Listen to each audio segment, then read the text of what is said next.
Hello, everybody. Welcome to some Elden Ring. Surprise Wednesday stream.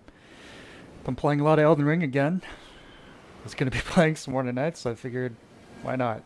Let's play some Elden Ring together.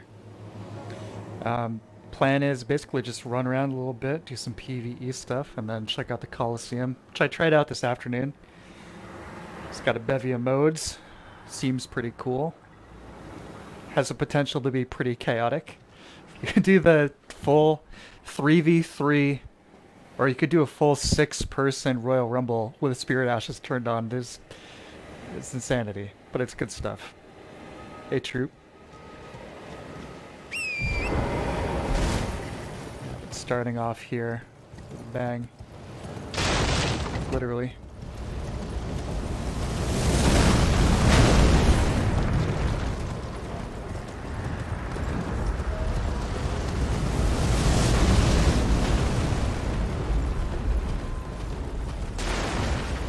Yeah, this is playthrough number 4.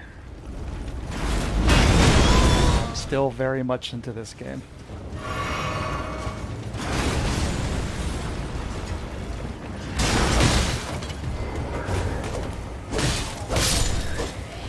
Classic sword and board type build. That's basically think of good old Oscar from Dark Souls 1 for this.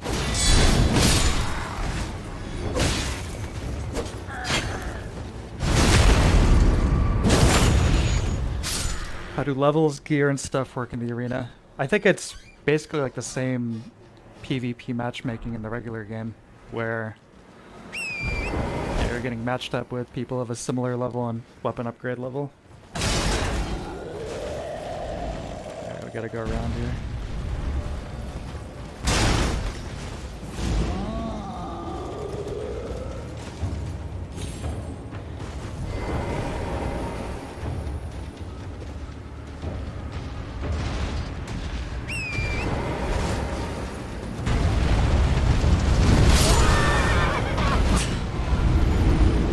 Elden Ring. Hey, Mouse. Taking pot shots while galloping on the horse is so fun. Absolutely.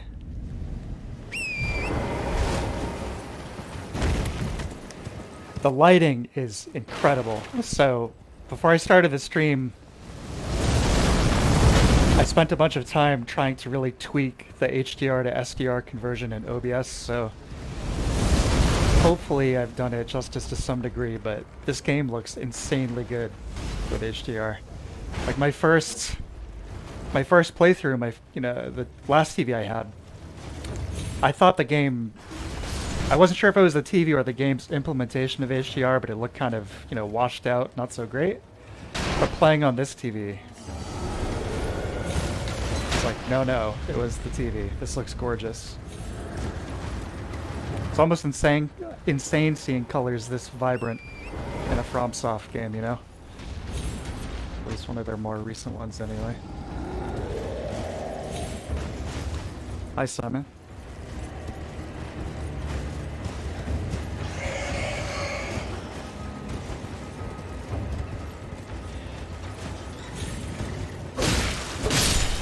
Also, speaking of, colors and whatnot, so every time you die in this game, it resets the time of day to morning. I mean, which is usually a flattering look for pretty much every area in the game. But, having not died so many times past the first playthrough, you start to notice how nice some of these areas and how different the atmosphere feels at nighttime.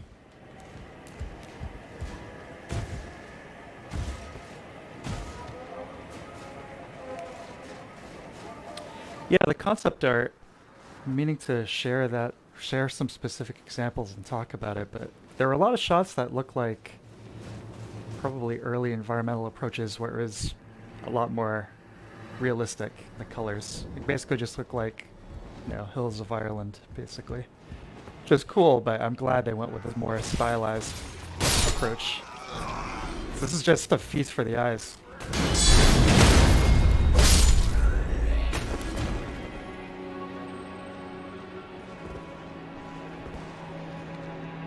All of Caelid is a great area. Really bold visuals, and in more ways than one, obviously. I think this is a pretty neat touch, though. So all these weapons and shields hanging, almost like clothesline style.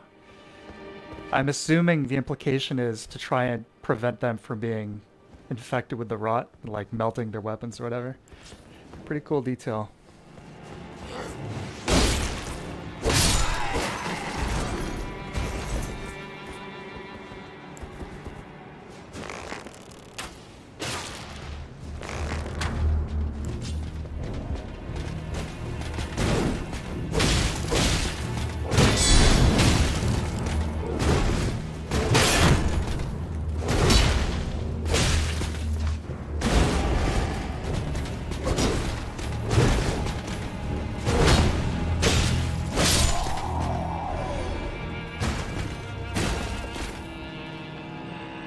That's a lot of landscape concepts, basically just photo bashing.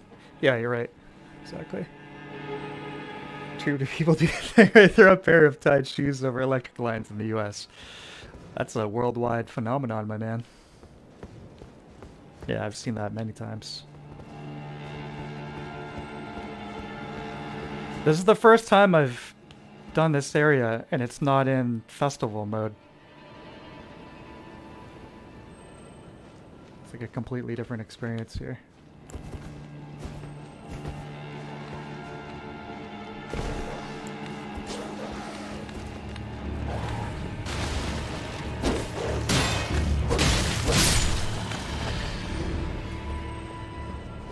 The guy playing as here will not be, he will not be Mr. PvP. This guy is not built for PvP. In fact, this guy almost feels like hard mode in a way. It's like Elden Ring builds, you want to be successful. I mean, like really successful. You want to start using, you know, the crazier weapon arts and whatnot. This guy's pretty basic utilitarian, you know. I like it that way. Hey, Spoon.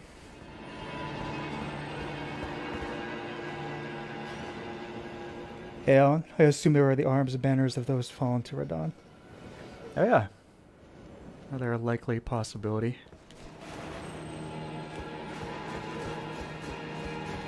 Yeah. That's the theory everyone seems to have. Whet people's appetite with a with a Colosseum update. And announce the DLC tomorrow.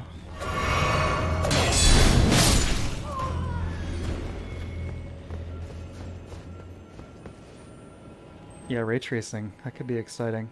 I mean, this game already has great lighting. I feel like if it's in its implementation, I think it's their best since Dark Souls 1.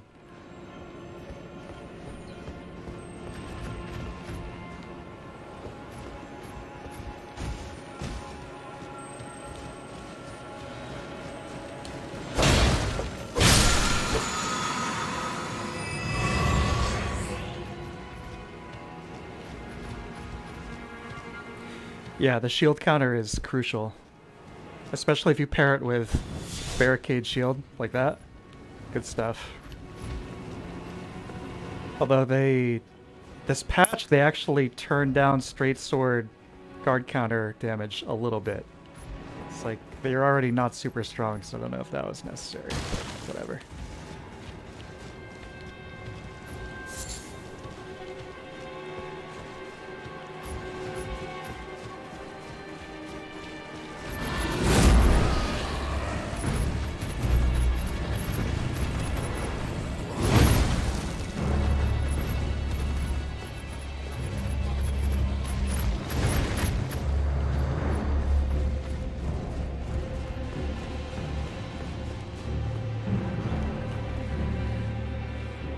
What does Barricade Shield do? Basically reduces the amount of stamina consumed when you block something. So it's nice because it encourages both more, you know, the offensive stuff via the guard counters and encourages, you know, to actually use the shield defensively. So it's good. Just makes the shield better, basically.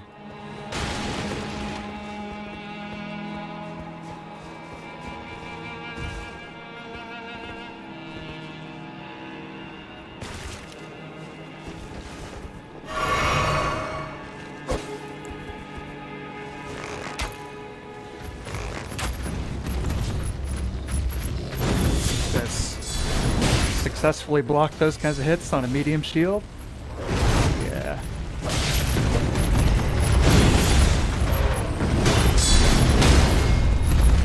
Like you said, guard counters.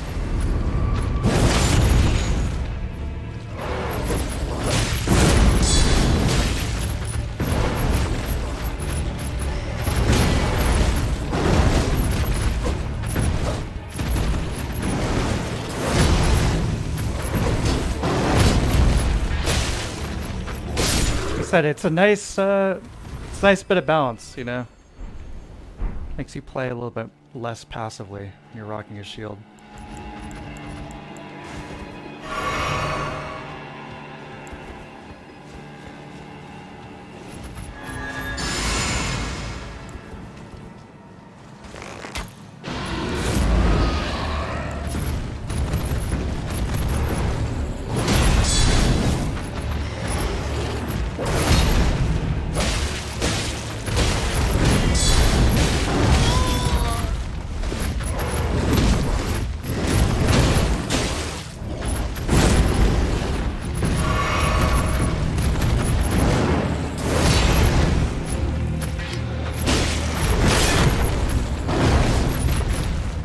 Oh, say something.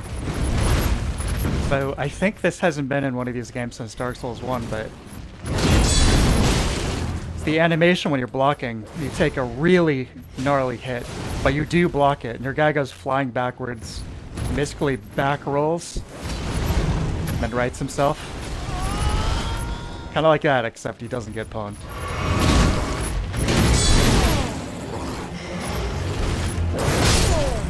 Had a feeling it was going. Oh yeah.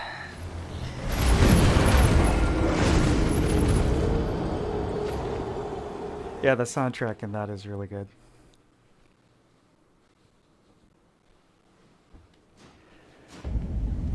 Could try a different area. One of my favorites in the game.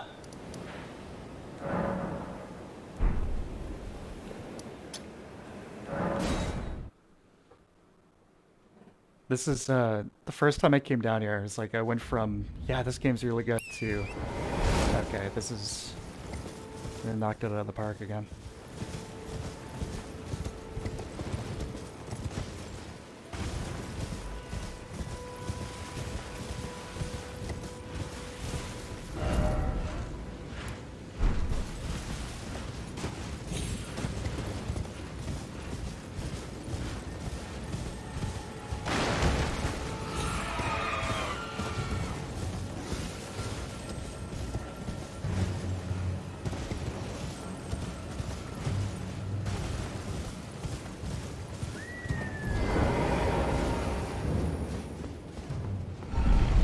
Yeah.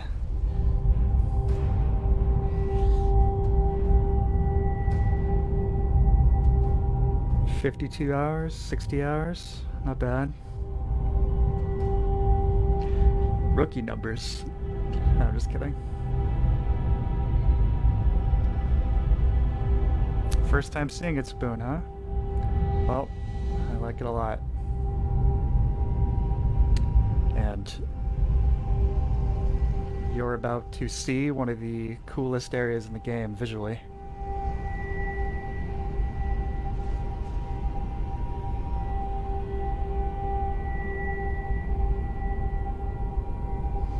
Yeah, that first playthrough was really special. Seeing all this stuff unspoiled. A friend of mine, he got here first, and neither of us were looking at guides, wikis, none of that stuff. And he texted me. He's like, okay, forget whatever it is you're doing in the game right now. You need to go to this spot in the woods here. Just trust me. Okay. He didn't give me any other details, and I'm glad he didn't, because this area is just like an unfolding jaw dropper.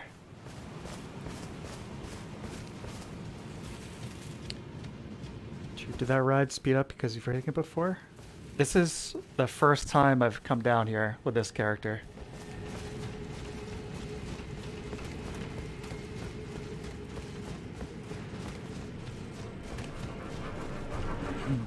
This almost reminded me of like 60s sci-fi, uh, science fiction novel art initially.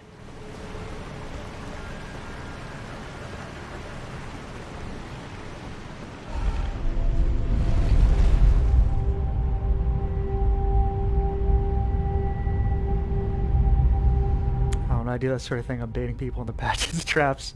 Oh, that happened too. Plenty of that, for sure.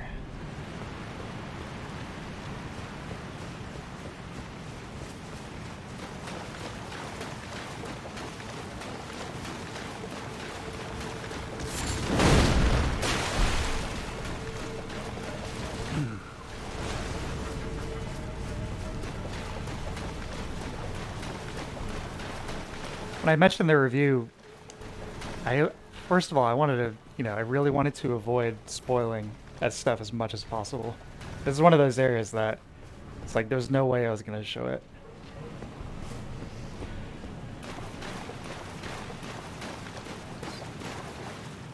Kind of prime time thing where it's like, this is not something you've seen. There's plenty in this game you've seen before in other Souls games, but this felt fresh. This felt really fresh. The starry texture is the interior of the cave walls. Yeah. Yeah, it is, but it's definitely meant to be an optical illusion. That comes back into the, Norse mythology thing. The different realms. It's like existing on different levels of Yggdrasil. The different branches, right? So I think of it, this is both like a literal and, a metaphorical lower layer. In terms of its visuals, anyway.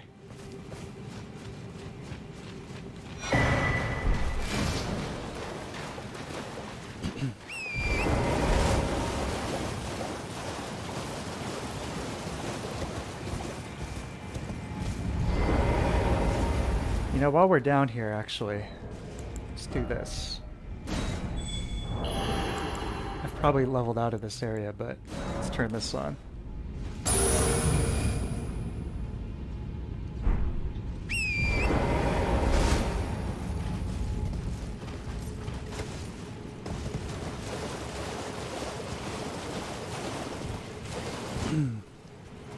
The music down here, too, I think is one of the best ambient tracks in the game. Really, really successful.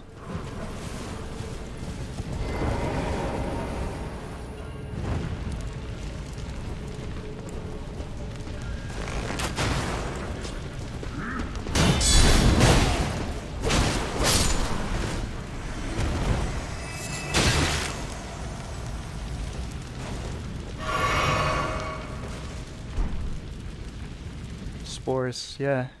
Oh, hold on, let's take a closer look. They seem very crystalline, like gems. Let's see. Yeah, I can definitely see some jagged shapes up there.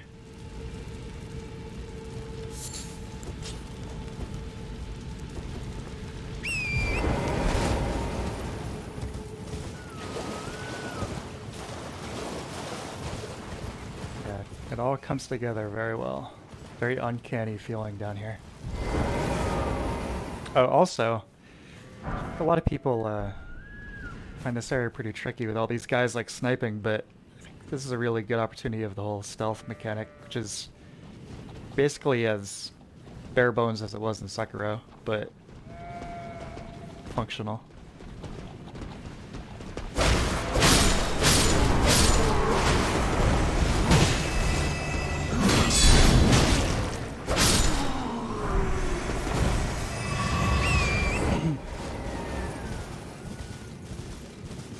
Yeah, that's why you have all these trees and rocks all over the place, though.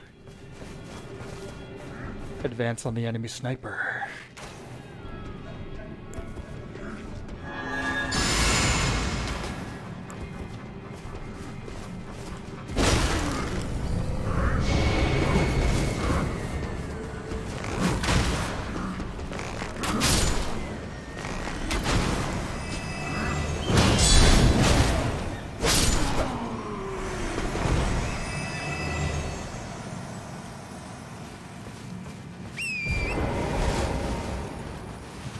So From does this a lot, but that structure up there, trying to take in the sights here. That structure up there, very mysterious.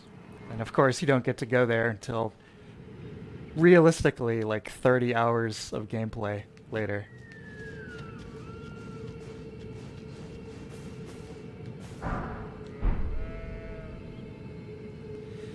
Golden Vow increases attack damage and defense. Just a nice little buff.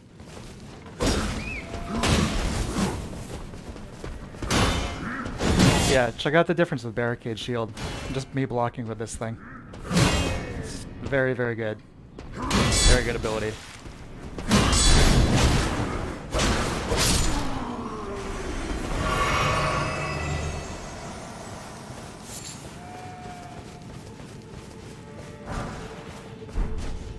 There's 2 bosses down here. I'm gonna take them both out before I move on.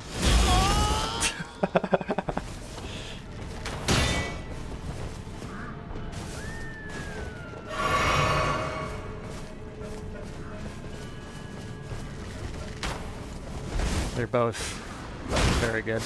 One is good just kind of visually. The other is really good gameplay design, I think.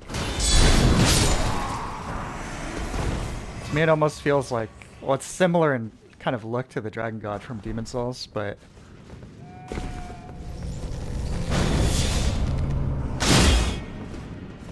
feels almost like you could have gotten a chance to fight that guy in like a proper fight. It would be something like this.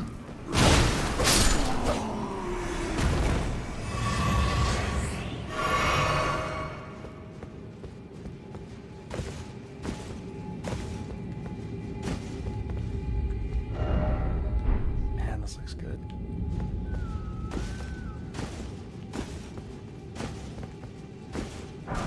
The animal life is pretty neat too. They have a decent amount of animations. You just kind of observe them for a while. Nothing mind-blowing, but just another nice little element.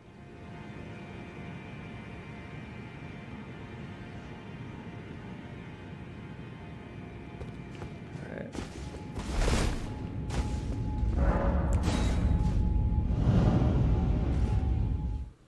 They both happen to be very Demon Souls-esque.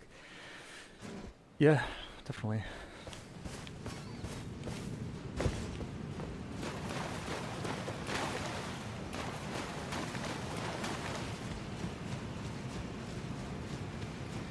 Yeah, this game sometimes has a maximalist kind of approach, but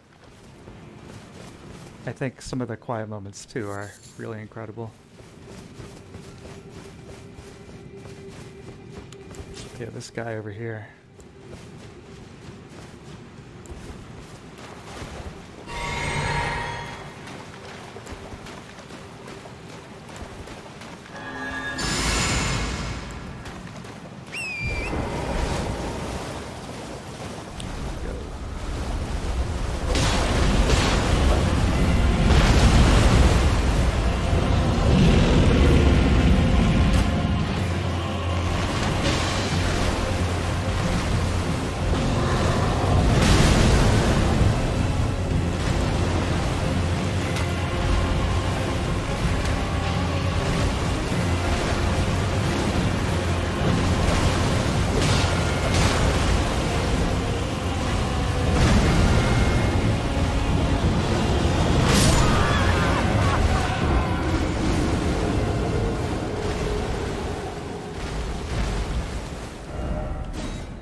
Tricky, tricky.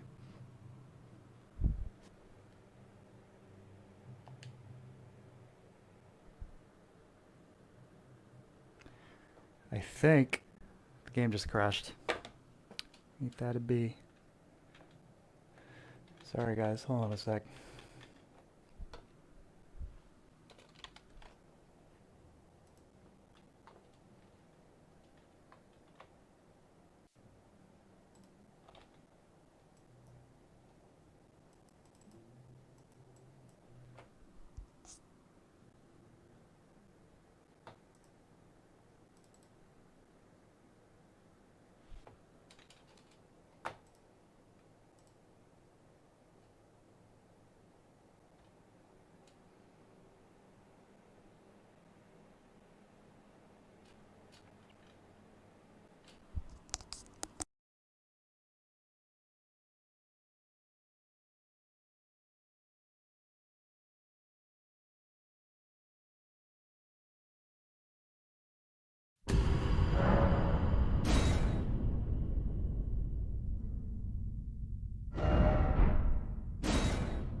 See that message there? The game may have been closed improperly. Yeah, it may have. It may have, Elden Ring. It may have indeed. Yeah, sorry about that. This game has crashed on me like twice ever, so I figures it would happen in the middle of a stream, but oh well.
Crash like that for me and sent a 40-hour save to the Shadow Realm.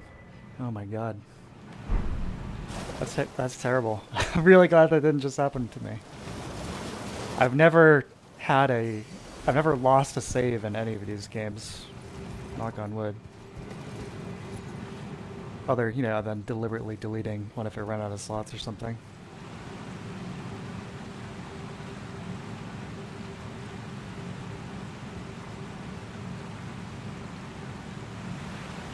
Yeah, the paper cut thing. Like I said, I'm wielding a dinky little straight sword with this guy, so...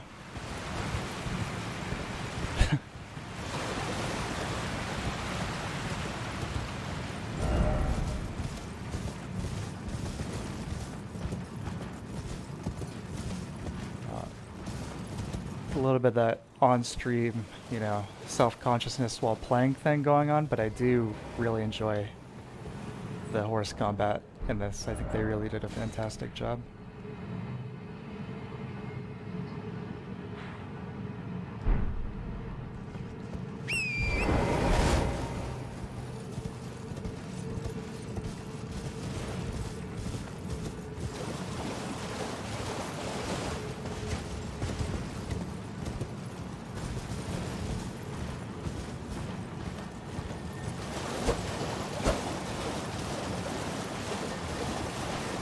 Up here. Oh, I want to check something. There's something funny hidden in one of these waterfalls.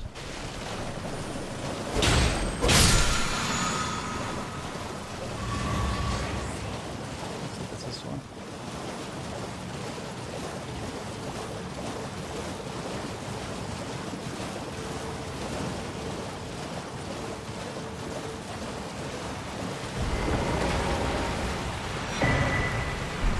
No.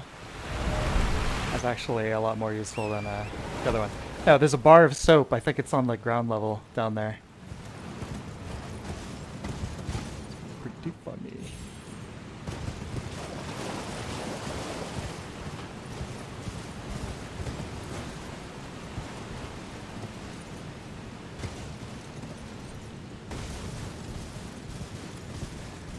Yeah, tomorrow. Maybe we'll get that DLC announcement. I'm definitely not going to be watching the Game Awards live. We talked about this the other night, but I've learned my lesson. It's not good for me. Watch these things. The second something is shown, it will be, available to view by itself within seconds on YouTube. So in the meantime, I can, watch things I'd actually like to watch.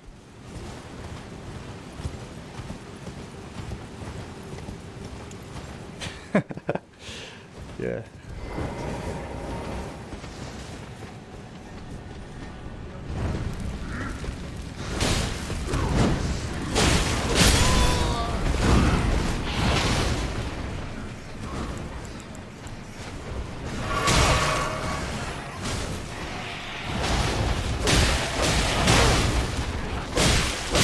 Is it really a From game if we don't have giant diseased rats?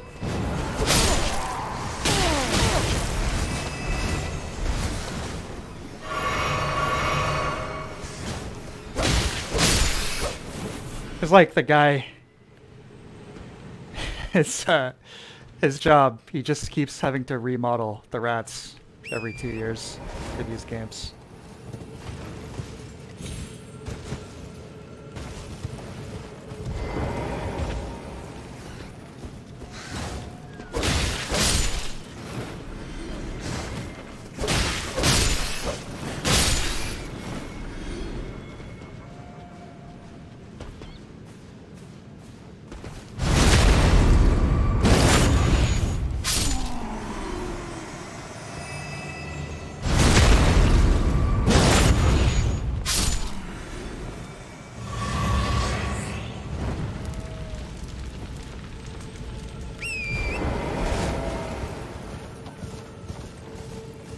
One more up here, if I recall correctly. Gone kind of go back and forth on some of the open world aspects of this game, but right now I love it again. So I came to the conclusion that, yeah, there's quite a bit of, redundant content. Fighting some of the same bosses and seeing some of the same, shacks or whatever. But when it comes down to it,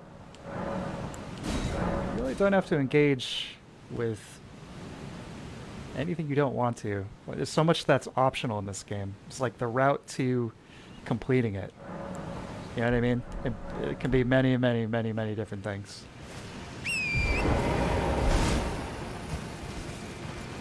Like, oh, I didn't like that area. Well, fortunately, very, very little of it is mandatory. You know?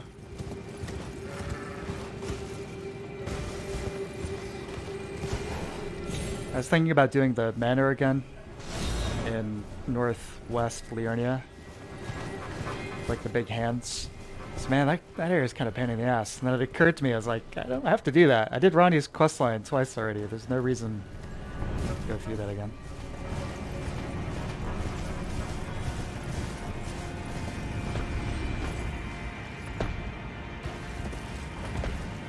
I haven't been keeping track of how many of these things I've lit. Yeah.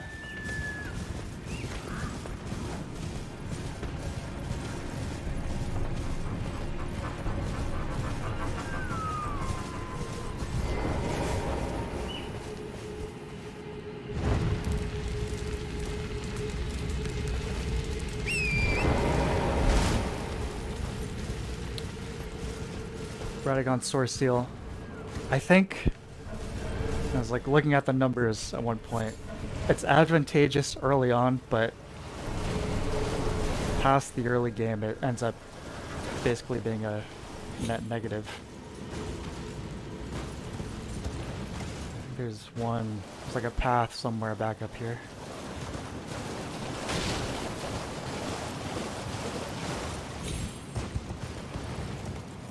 I think the backstabs do aggro other enemies sometimes. Certain enemies. Maybe ones that are paying more attention and not doing some kind of sacred ritual before you casually murder them, you know?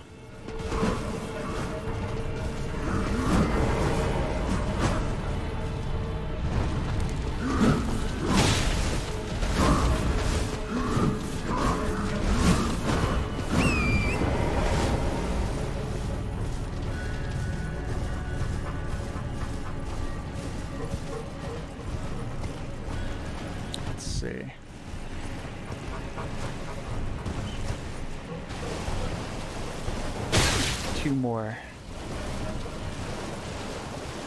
I think they're probably along the cliffs. Yeah.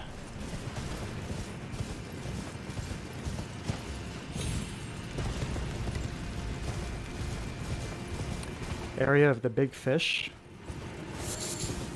Refresh my memory what that is.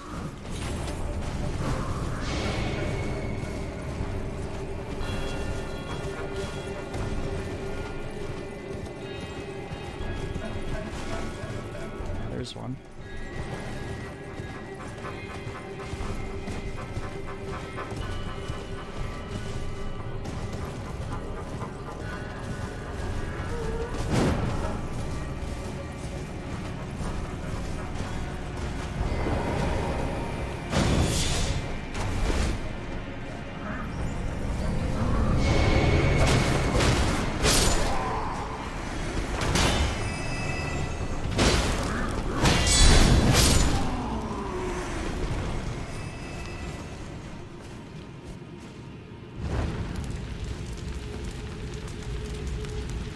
Area underground where you find the deathbed lady. I don't think I've seen that. I feel like I've done basically none of the side quest content in this. I want to try and do, what's her name? Millicent, the like redhead lady. Find her in Caelid. Do hers.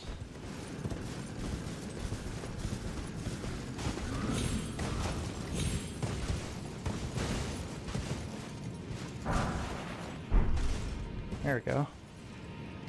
Easy.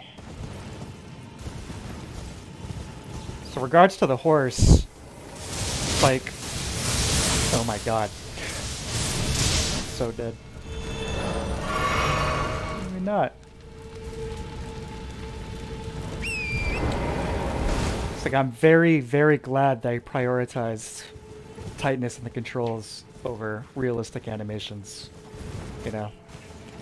I mean, it's the same ideology of the, you know, basic gameplay controls, but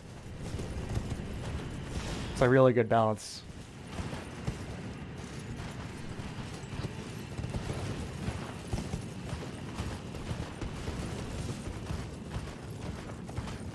Before we go, I want to take a look up on that over there.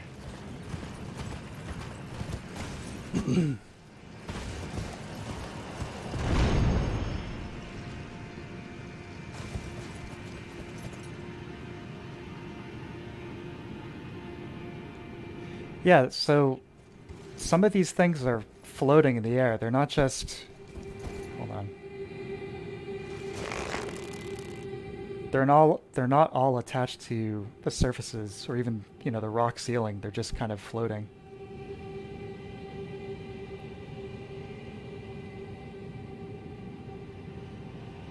Suspended animation or something.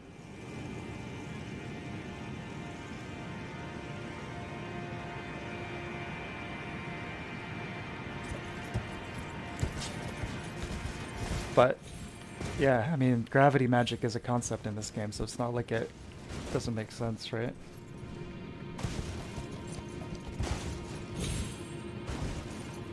Yeah, this is the lighting I was talking about. It's like bringing back this really punchy, high contrast look. Love it.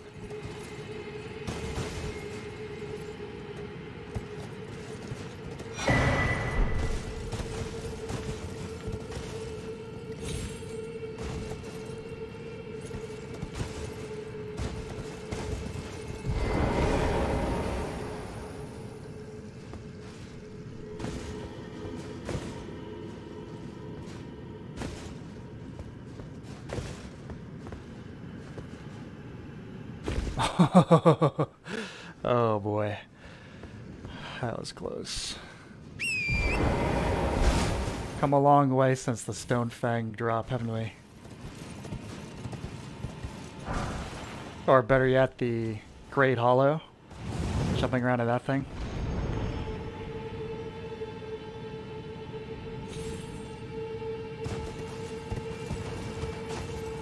It's like the most mysterious collision boxes you'll ever see.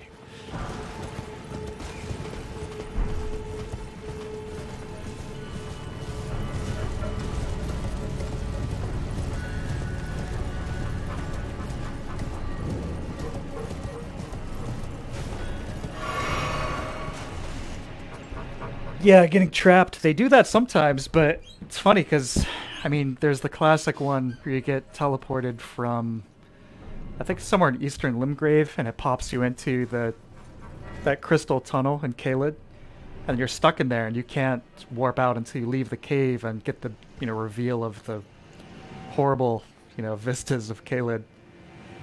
I think there's another teleporter trap chest that sends you to the capital, but it's up on this like balcony you can't get anywhere from.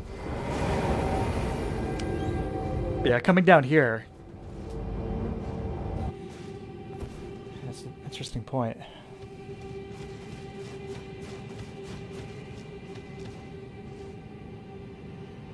I do think they have there's too many sites of grace in the overworld. It never feels super dangerous exploring because you're always so near one. If not, Stake of America or whatever. Yeah, this is one of the better tracks, so I'm gonna shut up and just enjoy the boss fight.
Rip, buddy. Also, if only you had a 30-06 rifle. Yeah, well, how about a tank? How about a fighter jet? How about you just drop a nuclear bomb on the sacred ancestor spirit?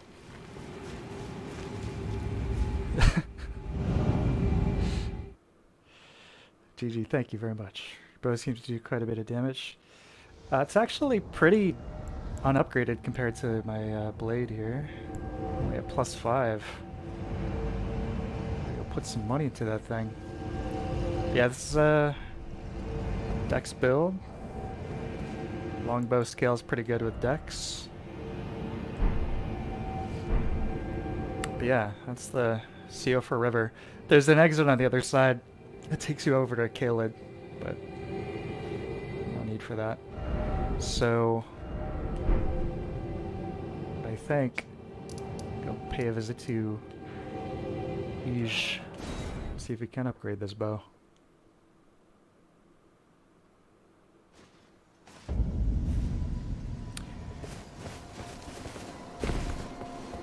Braved.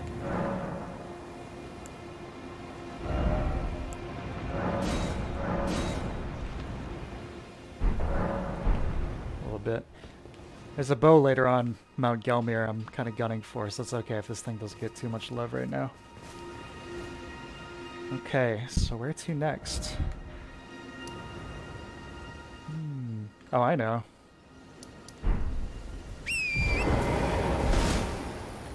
So my FPS is dropping quite a bit here. Too much to ask for my PC to play this and stream it at the same time, I guess, in certain situations here.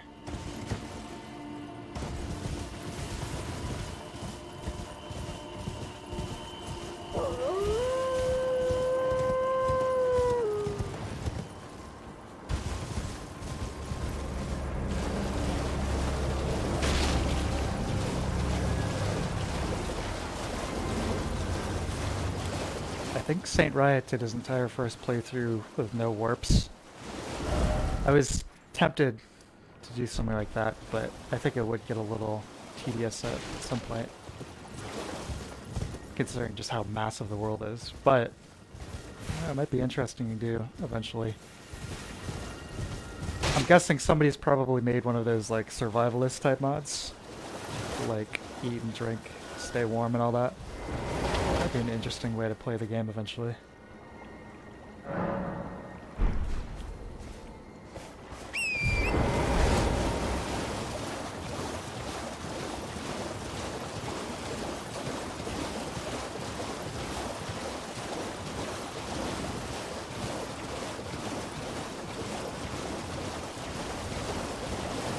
You played Breath of the Wild, no warp and no map, damn. Another equally big game. I think Breath of the Wild's world is bigger than this one too, so that's definitely impressive.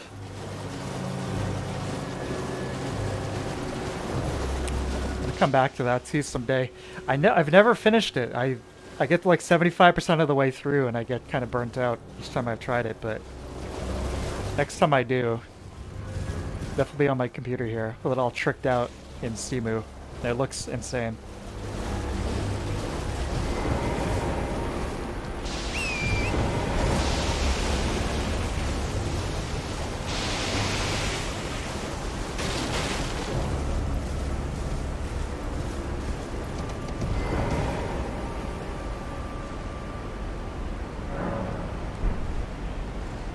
Yeah. So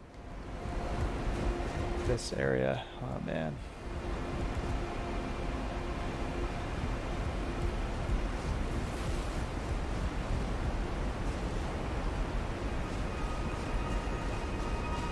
So what they tell you to do in order to access, I always want to call it the Atlas Plateau. It's the Altus Plateau, right?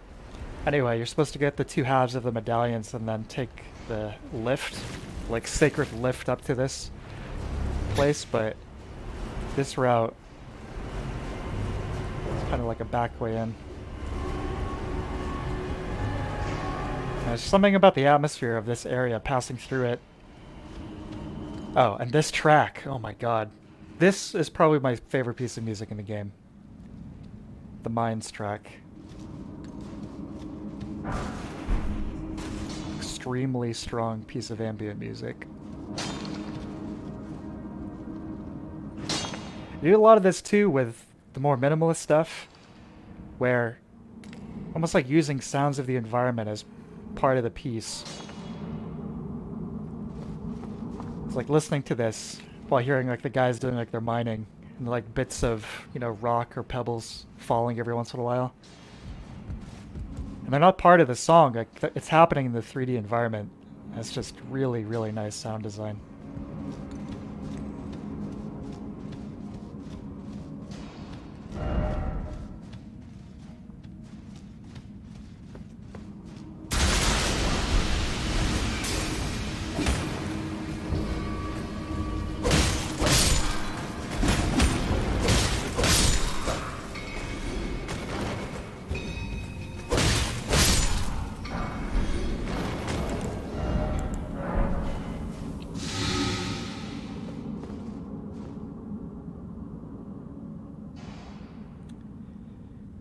Yeah, there's two ways into Liurnia. One, you just kind of Great. One you just go basically around Stormwind Castle, and the other is a back door that takes you out after taking Godric out.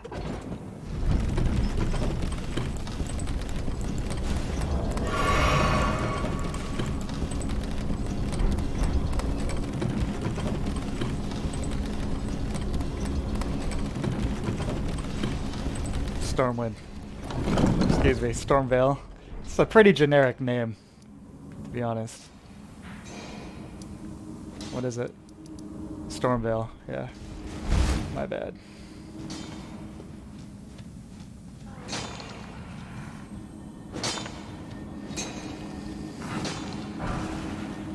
These guys are mostly friendly to you unless you try taking whatever it is they're, mining. Nice touch.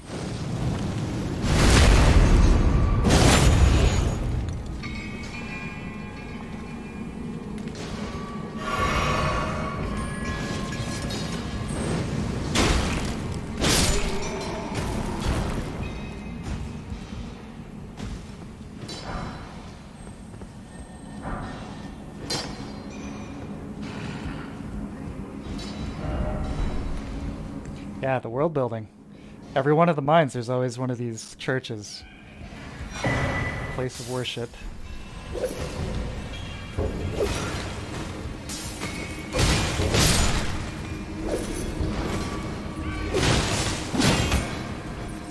These little guys, they kind of look like... I never played that indie game, Blasphemous, but that's what the main characters kind of look like, right? Of course, we got the Bloodborne weapon.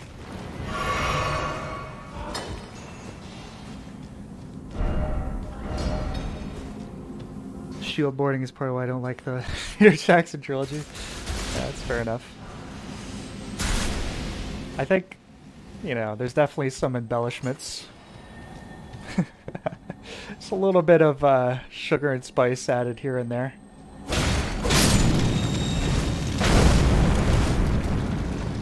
I think I got most of the character of the books.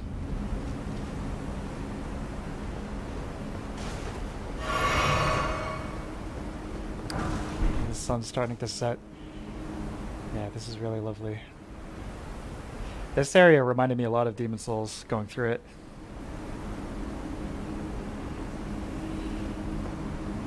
This is just the more grounded, kind of earthy colors in this area. Yeah, there's just like a certain, maybe the architecture too. It's a little je ne sais quoi.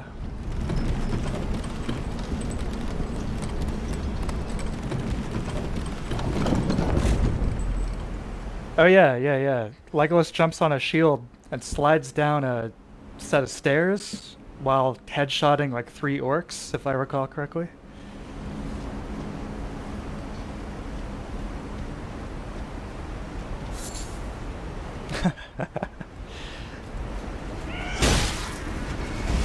Yeah, they definitely played up the pipeweed humor a bit, didn't they? It's that deleted scene from the end of Two Towers. Merry and Pippin find Saruman's secret stash. You like walk in and they're just like, it's like something out of a Cheech and Chong movie.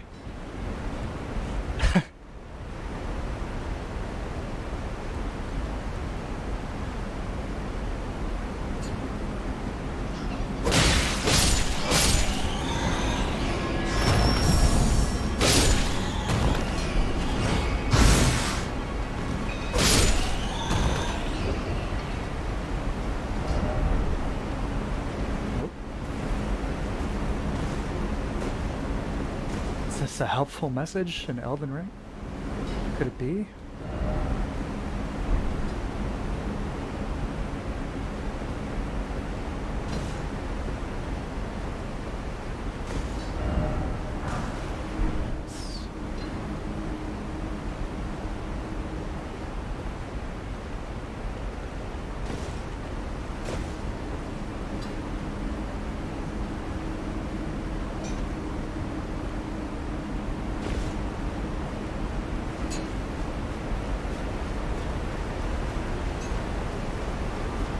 track would fit right in on Selected Anime Works Volume 2. It sounds a lot like Stone and Focus from that album, which was cut from all of the CD versions of it. I mean, I guess it doesn't matter now because everyone's going to listen to it, digitally for the most part. And anyone who wanted to hear it, before that probably figured out a way to do so. But cutting that track from that album out of all of those choices to fit it on the CD is, I should say, one of the CDs. Big mistake. Anyway.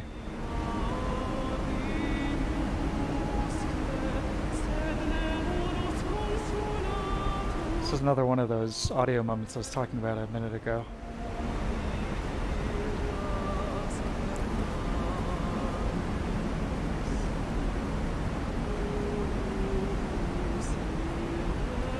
Their version of the siren.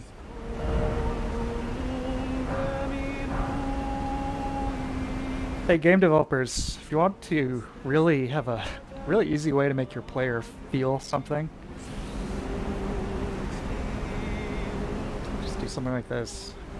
Same thing with, it's like any of the characters you see playing any music. There's some soldiers in the capital.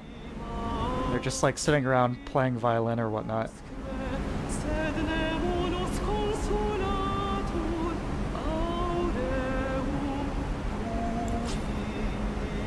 Instantly gives a lot of character. Like, I almost don't want to, I don't want to interrupt her, but I have to go up this ladder.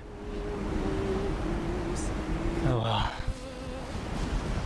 Sorry, lady.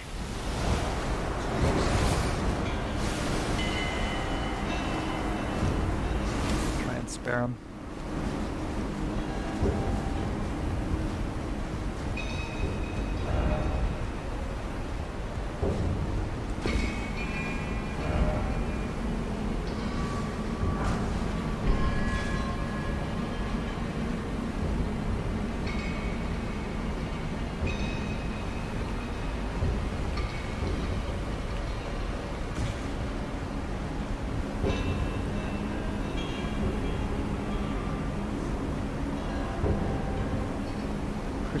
Speaking to AJ, maybe. I feel like it might have happened at one of those like mini Sopranos house parties, but you're right.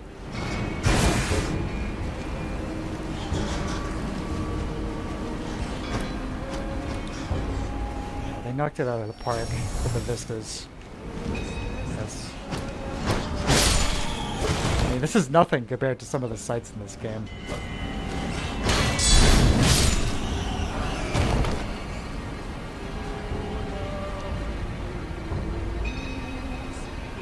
Sheik playing the harp. That's kind of a similar thing. It's like slightly melancholy, minimalist piece of music.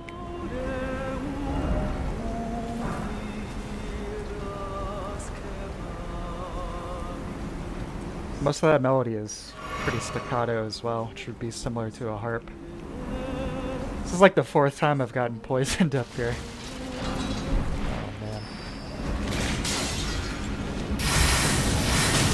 Forgive me.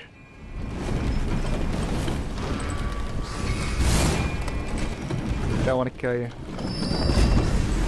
I'll take a little nap here. Yeah, try not to kill those ladies. This guy is definitely lacking in the vigor department. Ross, finally someone not playing Colosseum. That's why I was planning on streaming this today, and it's a Colosseum update. It's like, oh, I was kind of conflicted because it's like I want to keep going, but maybe I should show off the Colosseum. I don't know. So I think I'm gonna do a little bit of the Colosseum stuff at the end of this stream. Most of this is gonna be PvE, but I'm gonna switch over to an endgame character and do a little bit of that.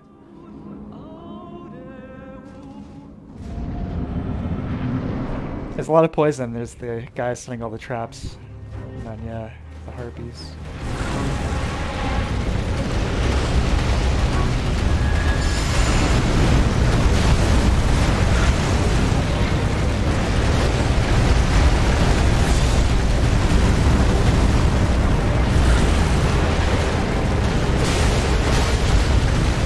course, they weren't going to let you get into the capital that easily, right?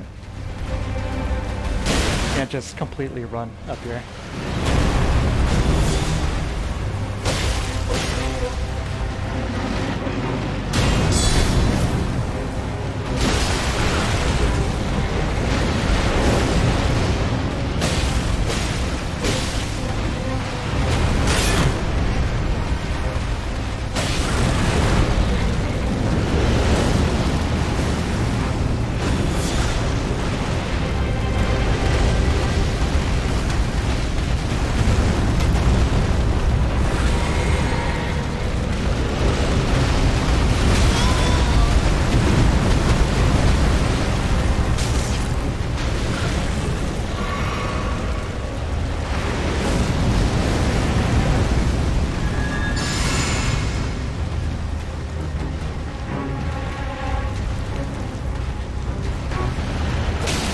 That cracked me up the way he was standing up like that for a sec. I don't know why I found that so amusing.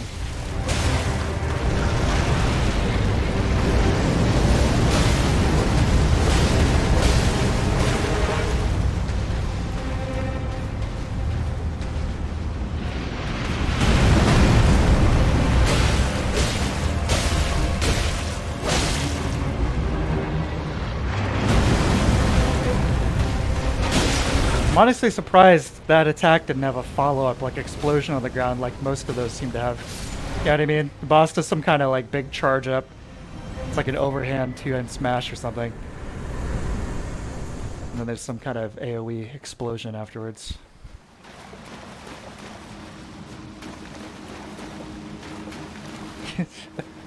Come a long way in our lava diarrhea in the Souls games.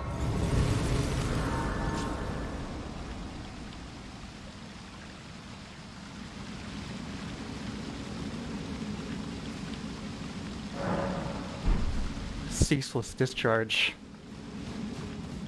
Indeed.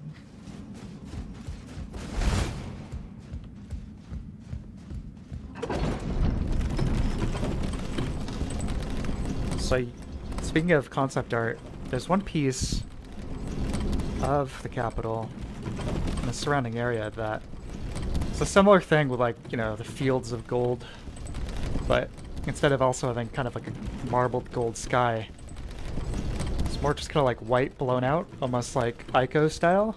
And I think that might have... I'd be interested in seeing it in game like that. I think it looked pretty good.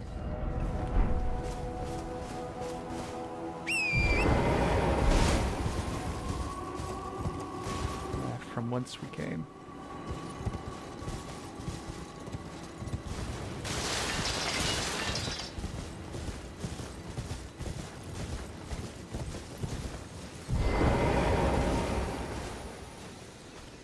This is an area I do think looks a lot better in the daytime. All things considered.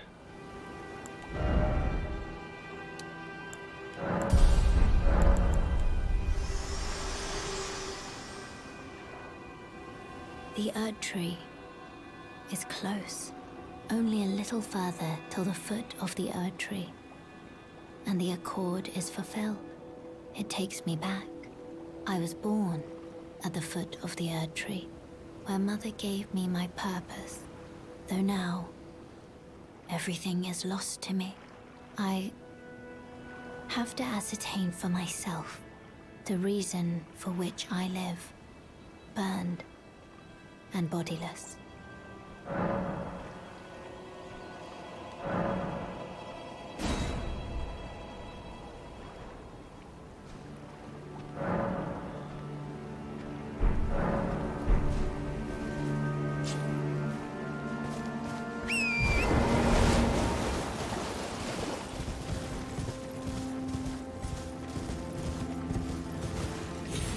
Cloudy today in the lands between. Here we go.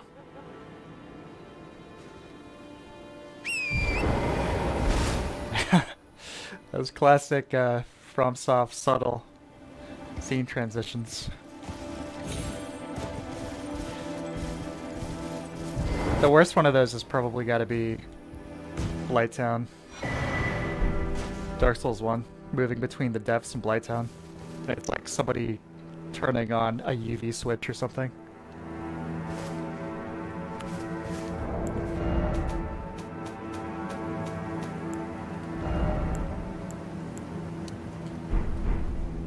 That doesn't help at all.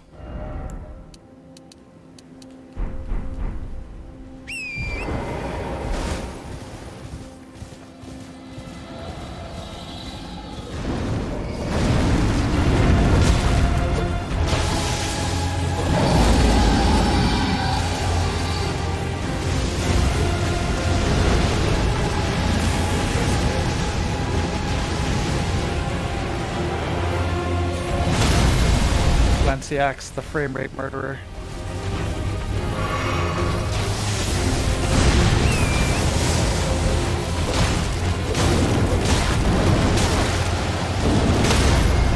God.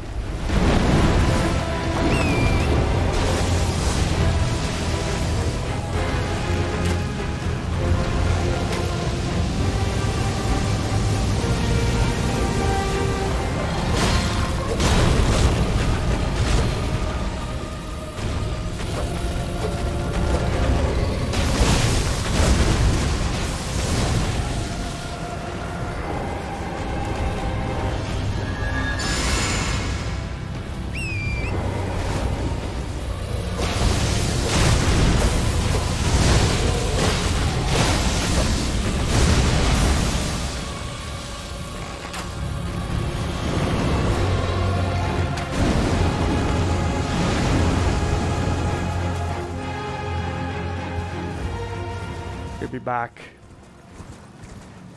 What has PC gaming become? A very, very, very, very, very expensive hobby. Unreasonably so.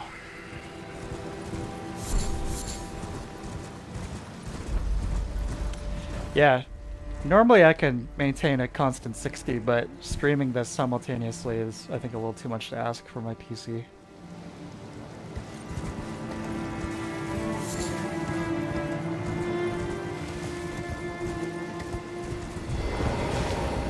No, no season changes spoon. It'll be cool though. Just time of day and weather. Though there are some different, basically seasonal biomes, but they don't change. Scott, let's not spoil the game, shall we? Yeah, I'm curious to see ray tracing in this game, but given that the performance is generally kind of already teetering on the edge, I'm wondering how that's gonna go. Let me get some DLSS action up in here.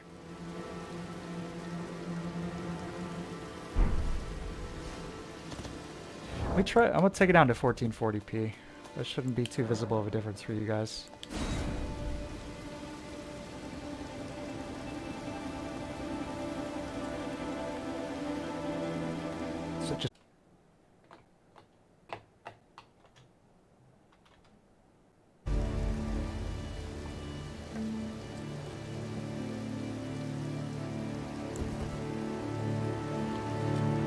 Hello.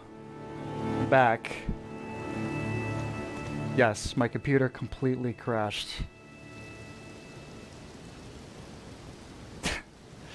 I'm astounded.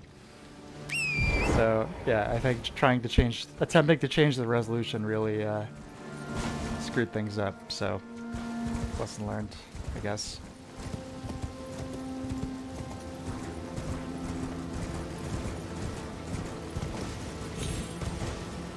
I couldn't even Control-Alt-Delete. My PC wasn't even sending an image to my PC. My PC wasn't even sending an image to my TV, I mean to say.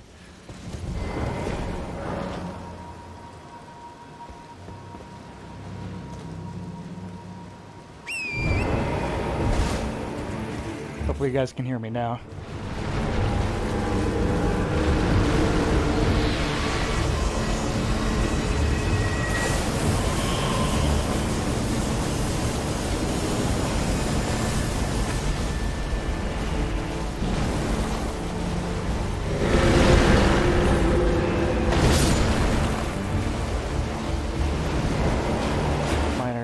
One of the weirder bosses of Elden Ring. Cool concept though.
Can anyone hear me?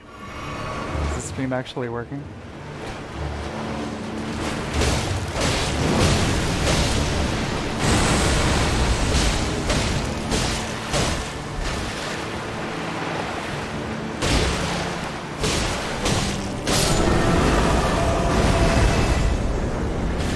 I'm afraid to Alt-Tab again.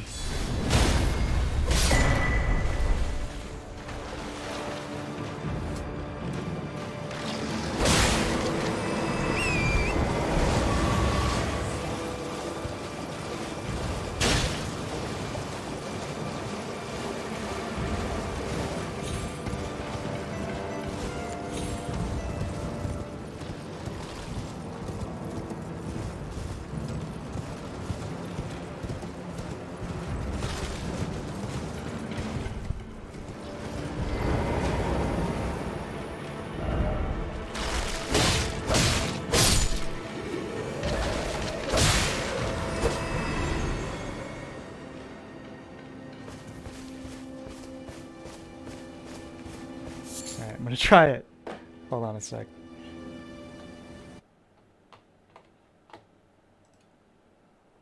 Testing.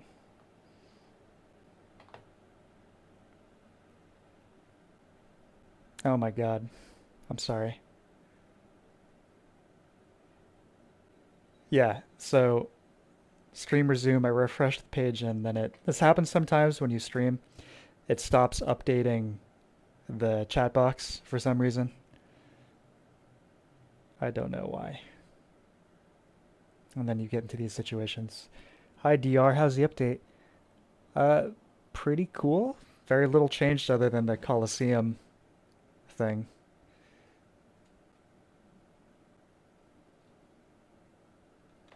Hold on a sec. Okay, everything should be gravy now. And not too many balance changes. Flame of the Red Maids. A little bit of a nerf there.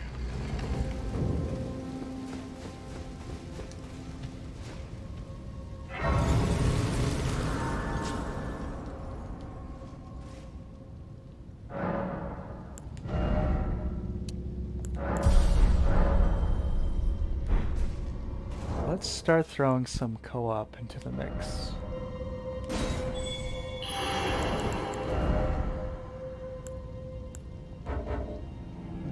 That.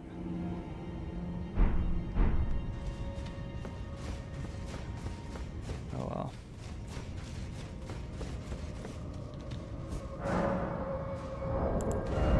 There we go.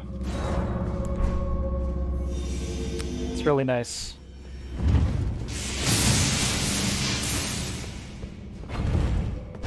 Having that both for the co-op and the invasions. Really smart idea. Like extend, you know, the multiplayer of the element of the game as the population starts to die down a little bit, you know? Plus just an opportunity for more variety while you're playing, you know? essentially getting sent to these different spots.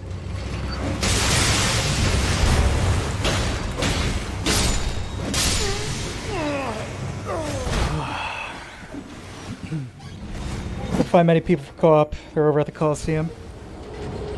Oh yeah, that's probably true.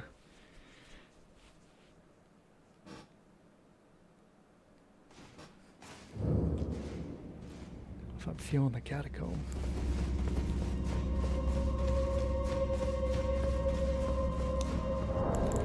Try just in case. Apologies, I'm playing like a complete moron this evening. It's been a long day.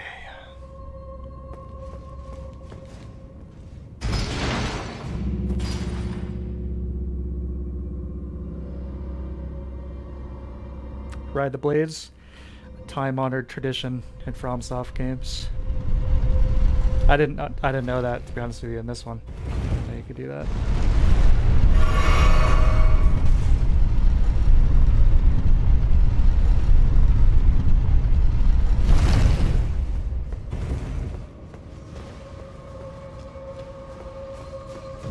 Yeah, let's play a little smarter, shall we?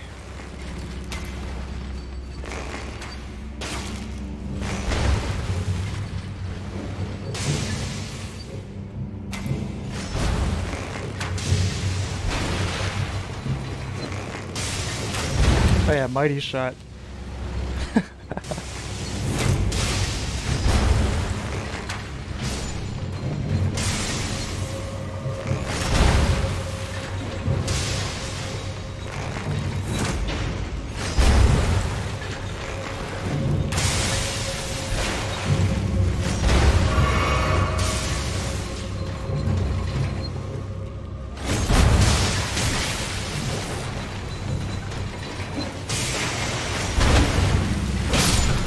All the places you could pick, you went to a catacomb. I'm just going with the flow. I haven't done too many of these in this playthrough. Yeah, I want to see about riding this one.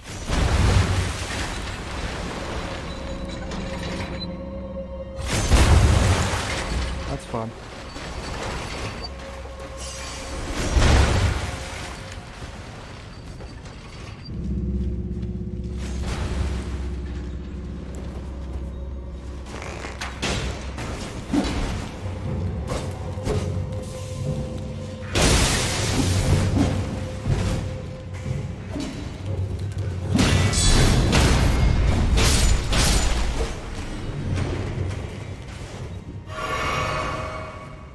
Yeah, water doing more lightning damage. I think they first had that in Dark Souls 2.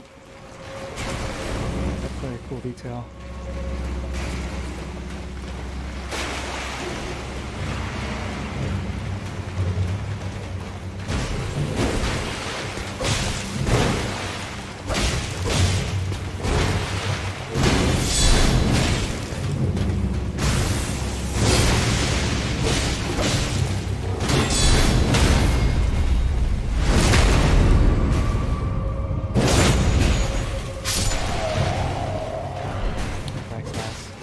Knight's great sword.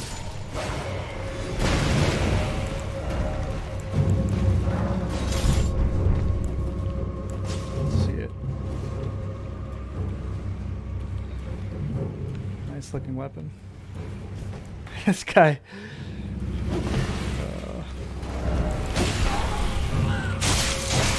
Guess I deserve that, huh?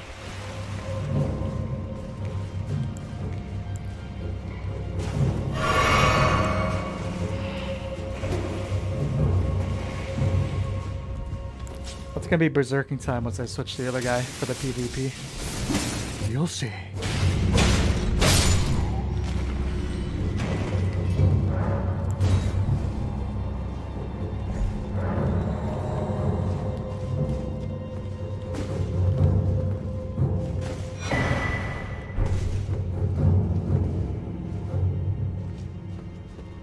Interesting looking scrolls. The Tomb of Merry and Pippin. Statue. I've never noticed that before. Weird.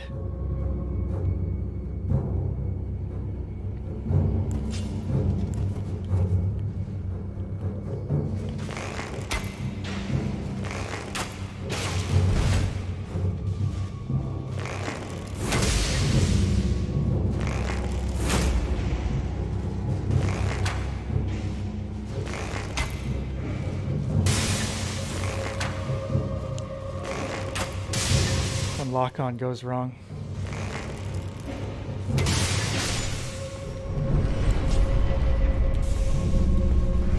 Spikes! Yeah, I forgot about that. This one.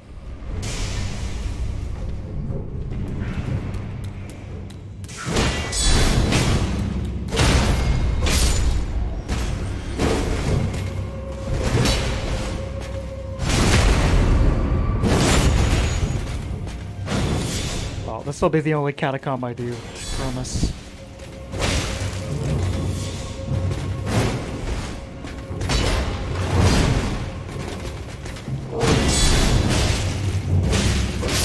Yeah, so something really nice about that barricade shield ability. This is really good. When you activate that, you're also blocking. It counts as a block. So if you time it correctly, you can block an attack and activate it simultaneously. I think that's just great. I mean, that seems like an obvious thing, but I like that.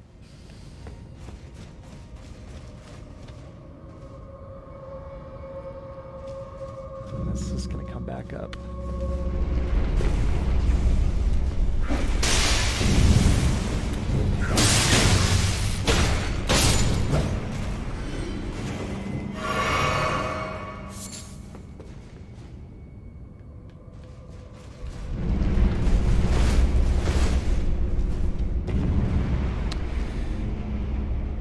Indiana Jones 6. Leaked footage. That's just from this game. I don't have anything funny to say about that. I can't believe that exists. Indiana Jones 6? Harrison Ford is like 80 years old. I'm not saying that, you know, can't do cool movies when you're 80 years old, but maybe it's time to not do any more Indiana Jones films.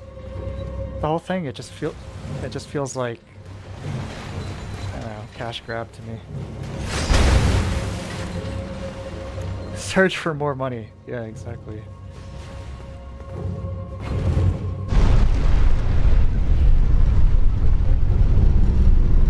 It's like a shot in the trailer from the other day of him. It's supposed to be him on the back of a horse, and it goes up for a sec, and he's like in Times Square or something. Some of the shockingly bad compositing, like putting his face on somebody else's body. And it's like, at this point, what are we doing?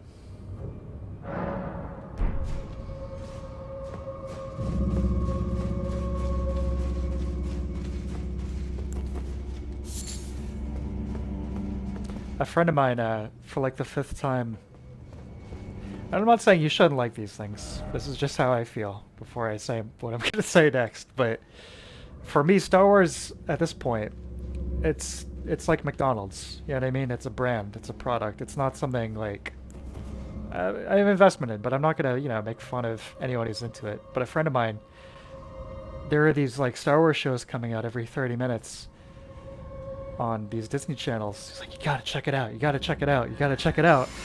And I keep politely like, you know, no, I don't know. I don't know if I'd be really into it anymore.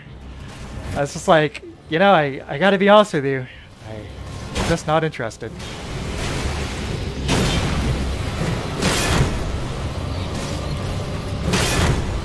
Anyway.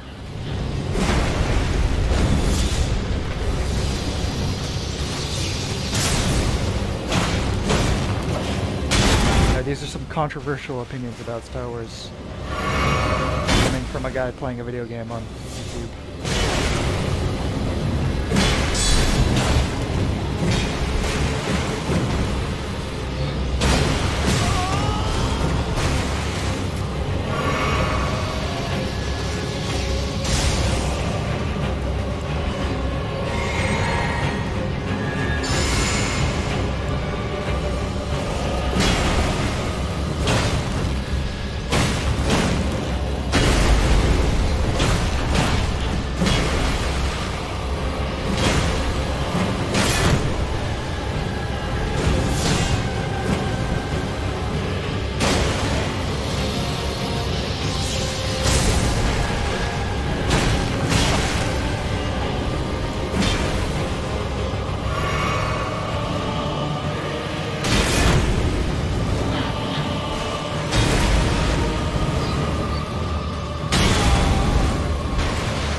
Alright.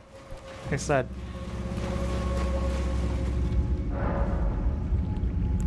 That's it for catacombs. No more of that. Do a couple of them in your playthrough, or if you know where a specific item is or something that you want, you know, go grab it, but...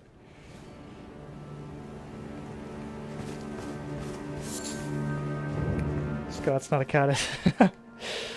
Maybe it's both, Scott. You ever think about that? Huh? No, I mean, it is called a watchdog, right? But it looks like a cat. To me. It looks more like a cat. What do I know?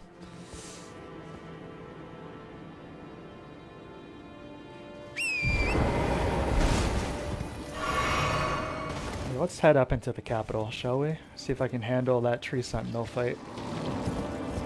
The rematch.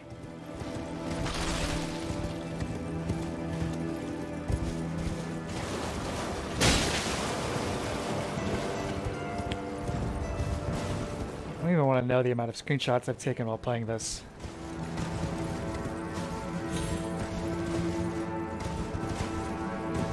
Very photogenic game.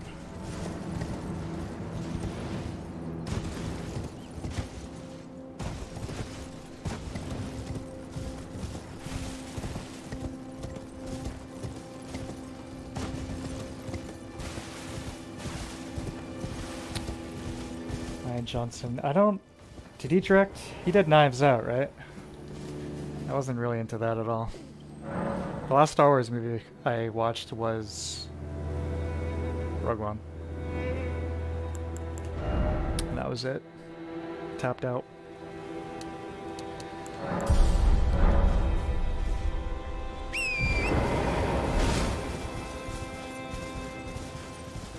Yeah, I didn't see The Last Jedi.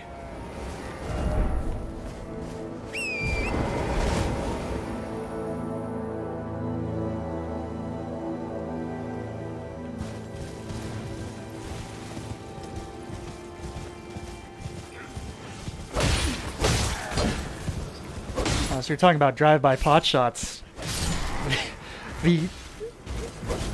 the fact that you can turn it such a tight circle in your horse means you can do some really funny stuff like that. Oh yeah.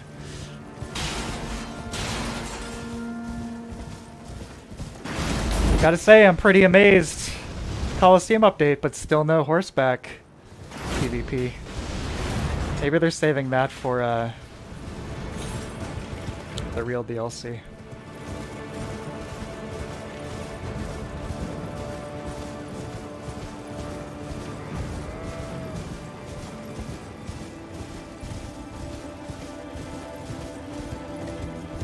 Not tight enough when you're on a ledge.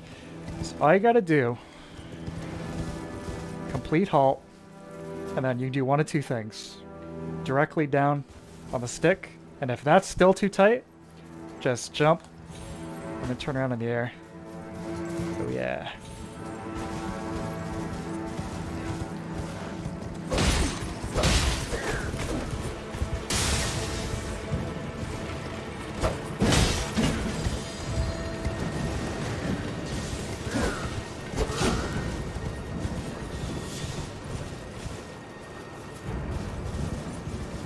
I love the horse combat in this. They're not... I can't think of any way. This is just me. I mean, with subjective opinions. I can't think of anything I would change about it. Maybe not being stunned for so long when you get knocked off of it, but otherwise I think they nailed it. Being able to charge the attacks. Phenomenal.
like the guards can do guard counters too. How appropriate. Alright. Guys.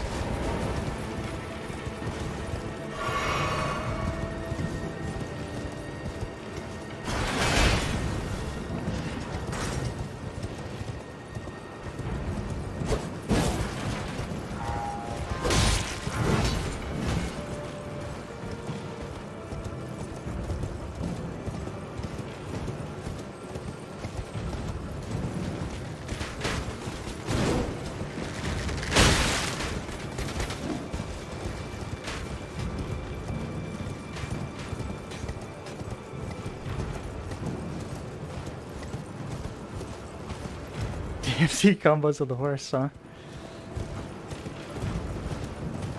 Just want to wave around a war banner. Oh god, 2 tree sentinels. Forgot about that. I don't think I can hang with them right now. I don't buy.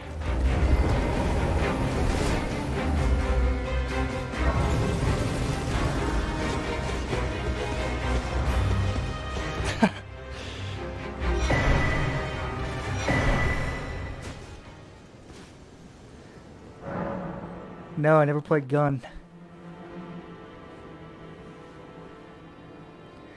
Scott, had a few accidents dismounting near an edge with the game placed me over the edge because it's like hundreds of hours to play.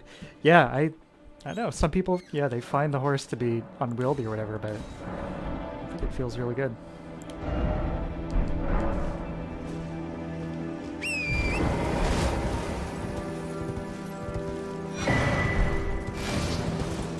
So it's super tight. It's like compared to something like The Witcher 3, this is night and day.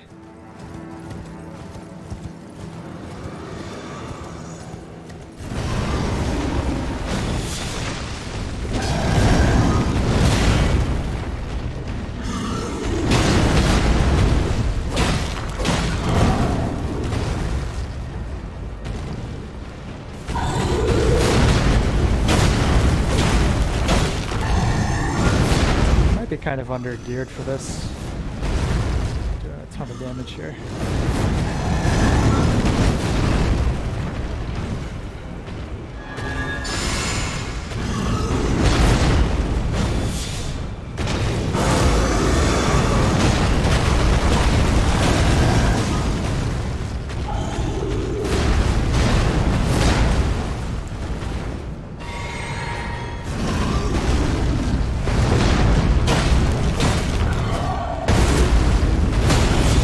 There we go.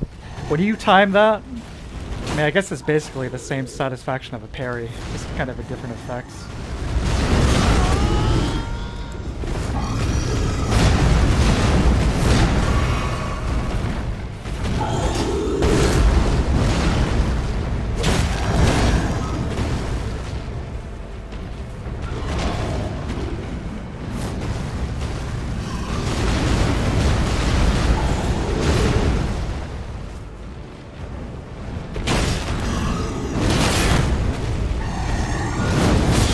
At that vantage point, that was like classic boss fight against the big guy.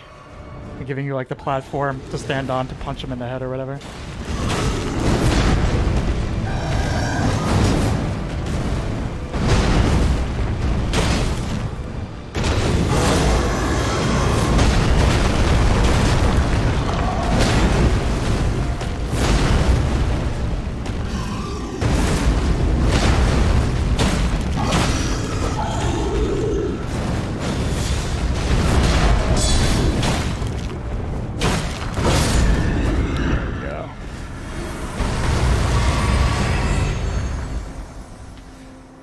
Who needs upgraded weapons? Torn feels much worse than Epona, huh? Epona needs like 50 yards to take a right. I don't know. RDR2 source. I still haven't played that. Should pick it up next time it goes on sale. I got, I don't know, like a couple hours into the first game and just just felt like it was the same old GTA gameplay formula. Kind of burnt out on that. Does the second game feel more different, I guess, for lack of a better term?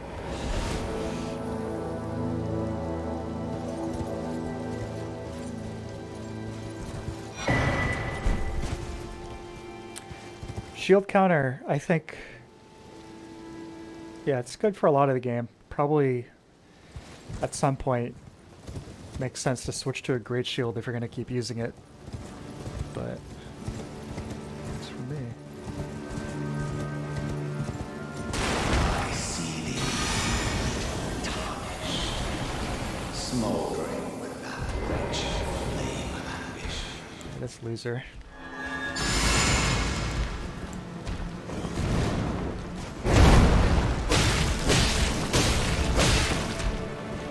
I feel like I'm kind of unintentionally going up against a lot of bosses here this evening.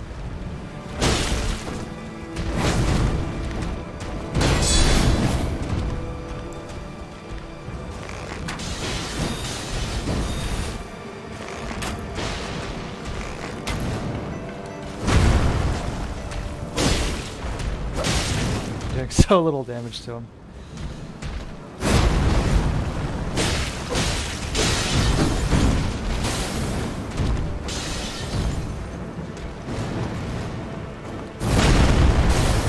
Your blood truly runs in your veins, tarnished.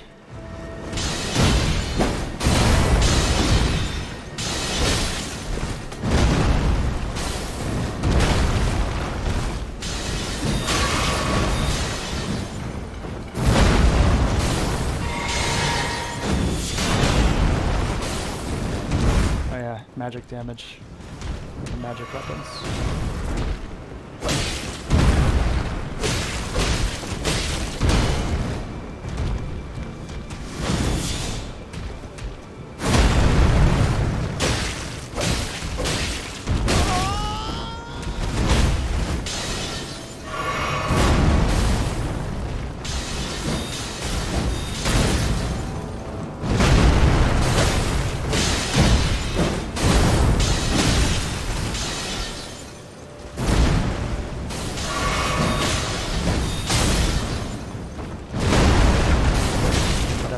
Underleveled for this.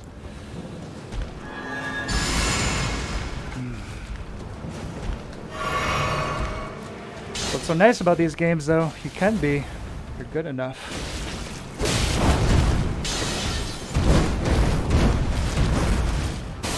It's like any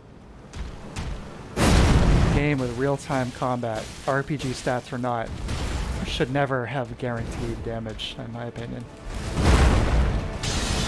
Like, some of my friends who are a little bit more hardcore about Morrowind than I am, just as an example. It's like, to me, the whole concept of like having a dice roll in effect when you're seeing your character swing his weapon, you know, through the enemy's body as a result of that doesn't make any sense to me. I love all the other hardcore RPG stuff, but that just doesn't make any sense, so whenever I play Morrowind, I definitely mod at least that aspect.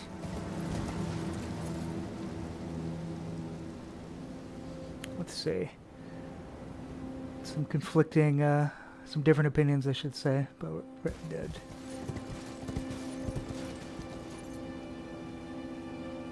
Yeah, that Halloween thing was cool. Yeah, it was DLC.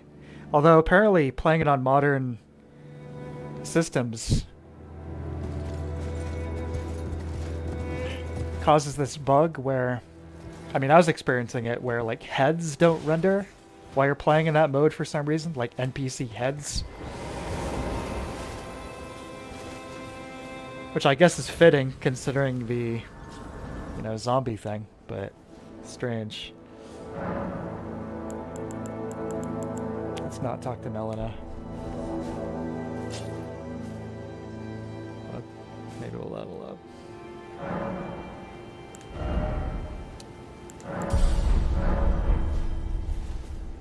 .360 emulator got updated recently. That's cool. I don't know if I mentioned this last time, but I checked out Zemu again, the original Xbox emulator.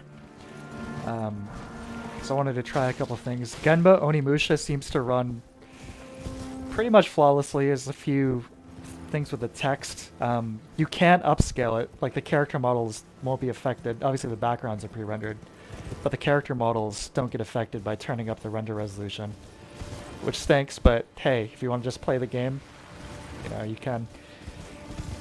Ninja Gaiden Black, though, that still didn't look anywhere near as good. Even cranking the, you know, render resolution all the way up didn't look nearly as good as the playing it on the One X or the Series X.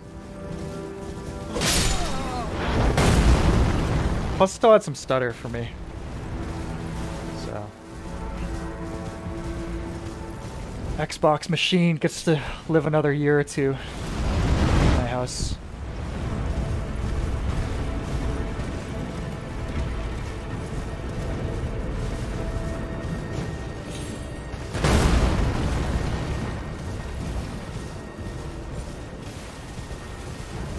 Yes, here we go. The infamous Tree Sentinel.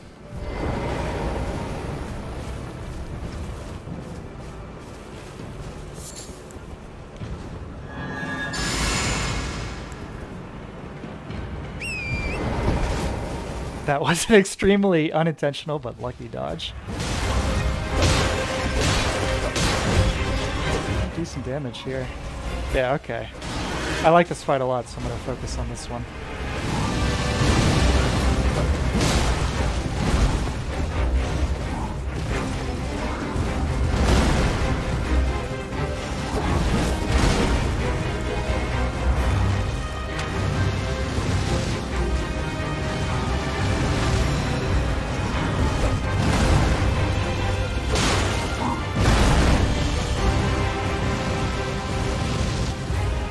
Love that.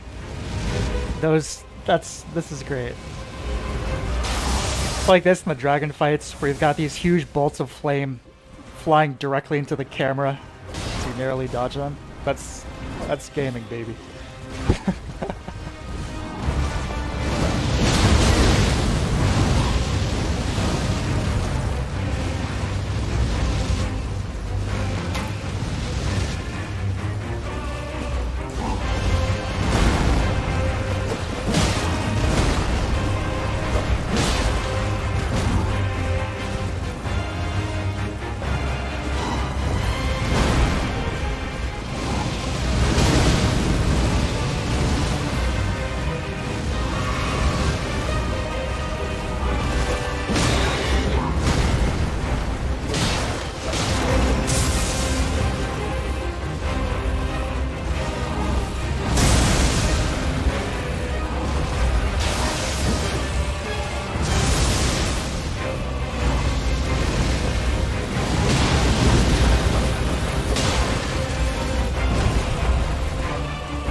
Coming down.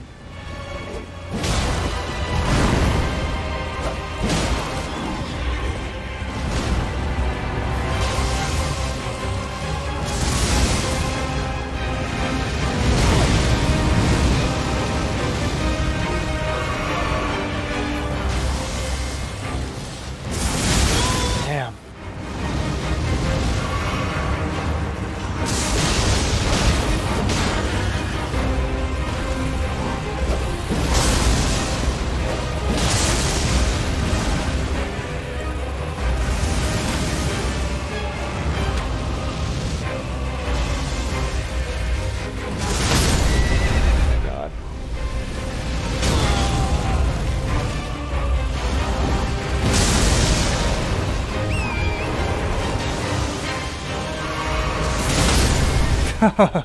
Torrent.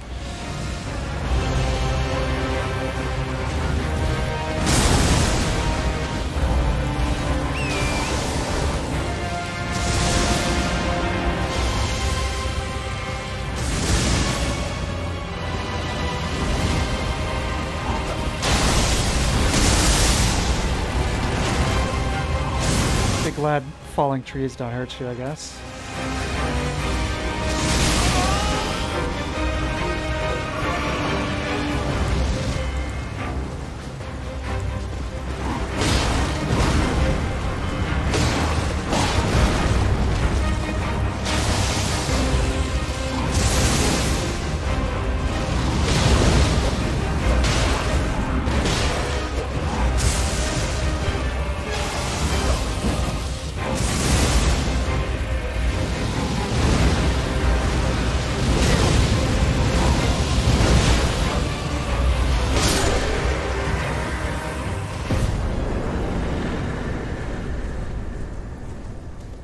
Excellent.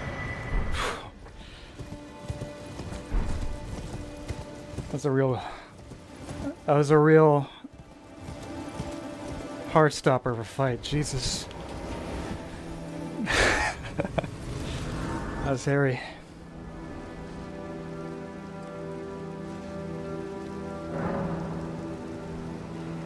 Yeah, the trick with the lightning strikes, you just watch his elbow.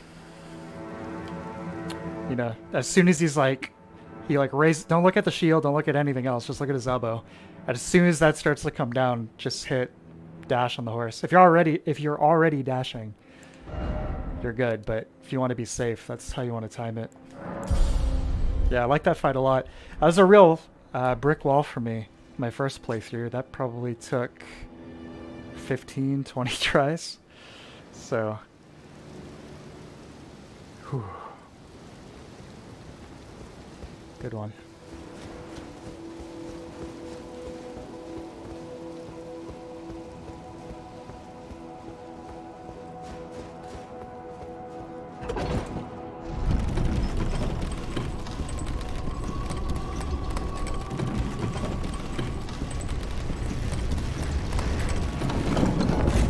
Hate MC's armor design exposed both kidneys.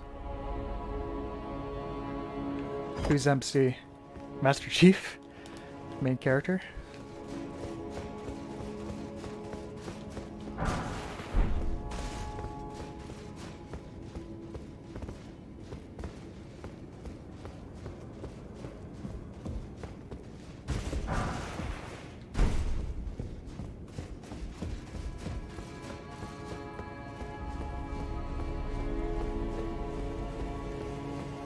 Capital.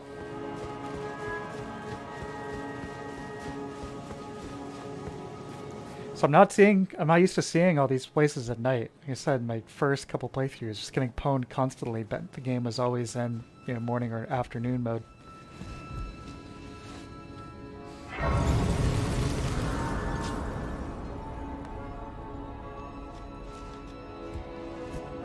See if we can get a little co-op action going here.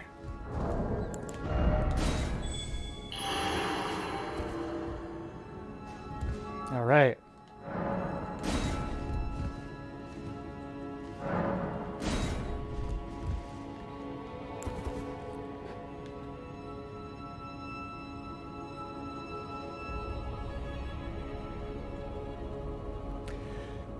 After I finish this playthrough, I think my big RPG that I'll be playing will be Witcher 3 again. Let's light up. Next gen update drops next week. There you go, your FromSoft bingo card. I've seen probably half of it at this point, huh?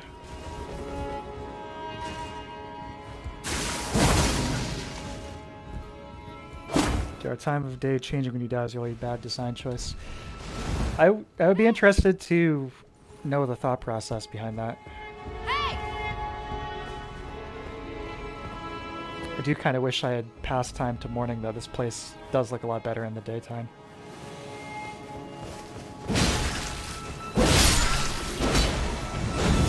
There you go. It's like our... Well, there's many examples in the game, but the diegetic musician thing. I should say diegetic audio. These guys kind of playing along to the piece of music.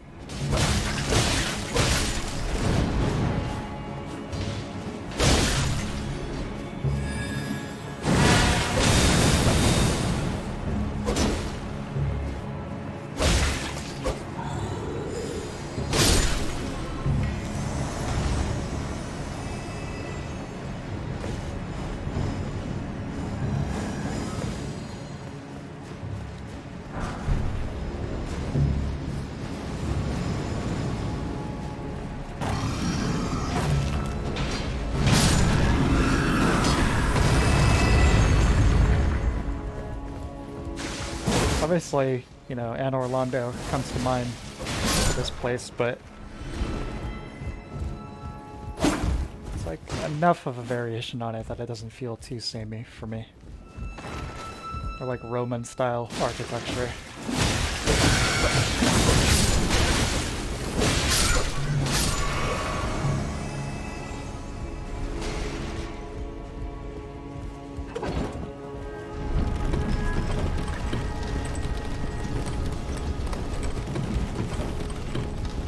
The size of this place too is really great. It's like you've had all these areas in their previous games where you get to see these surrounding cities. They're always just kind of set pieces. You don't ever get to explore them, usually. Like here, to indulge a little bit in that kind of thing. Running down in the streets, jumping around on the rooftops.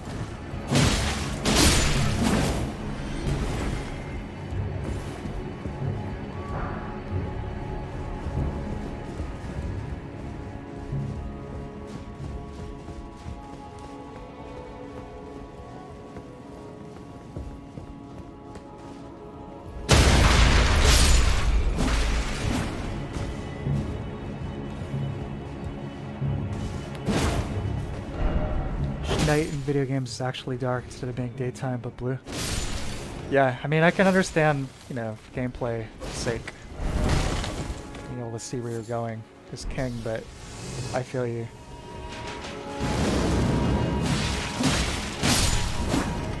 Whenever I play something like New Vegas, I usually get one of those mods to make nighttime darker.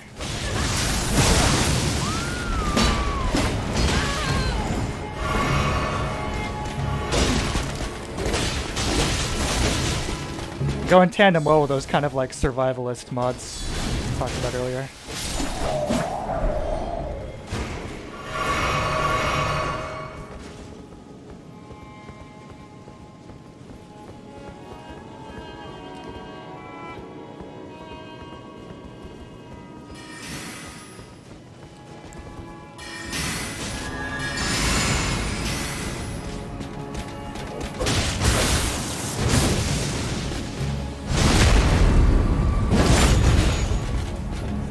Yeah, it's true.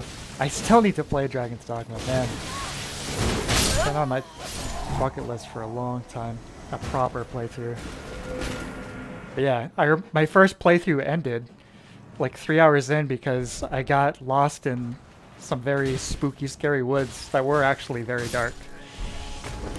Just completely lost. It's like I say it ended my playthrough, but it was, you know, awesome in retrospect.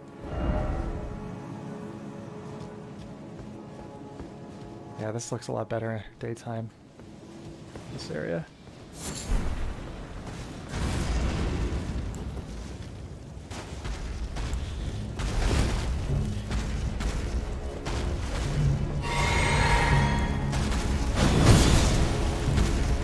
Ladies and gentlemen, the Asylum Demon.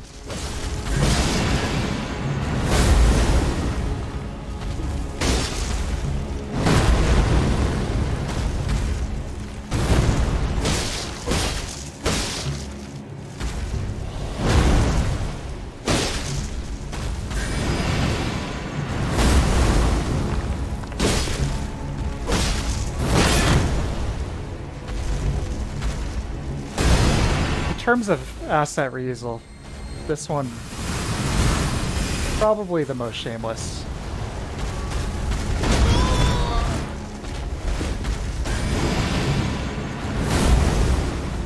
Shit.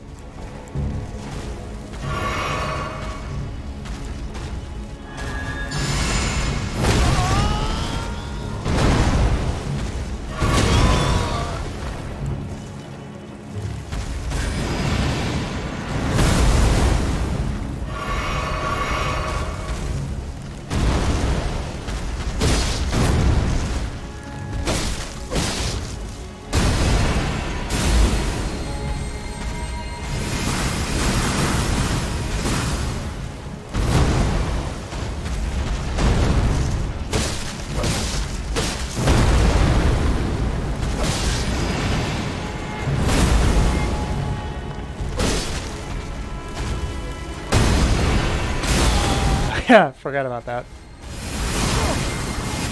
I described that exact thing earlier. The big smash with the AoE follow-up.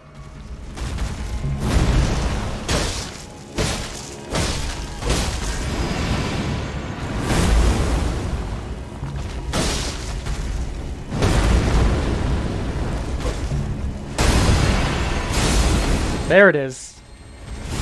That's the animation I was talking about earlier.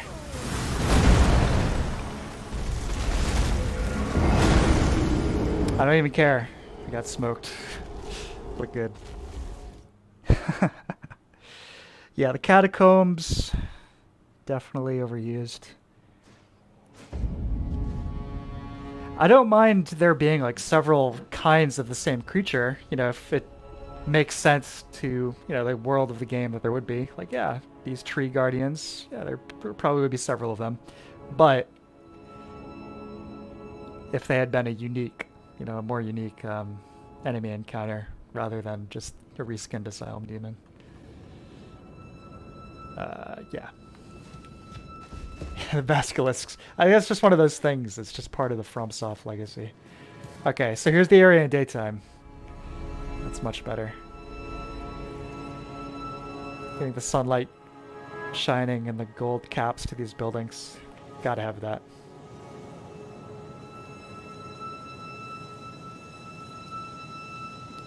So we don't have co-op guys rushing through and killing everything. And take in the atmosphere for a sec.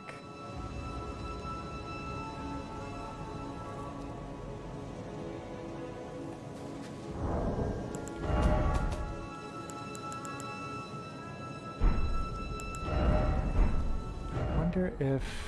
I don't think that's enough. Kind of a shame there are no mimics. Yeah, kept expecting them. Kept up the tradition of punching every chest I came across, but no avail. I mean, there are chest traps, but not in the Dark Souls way.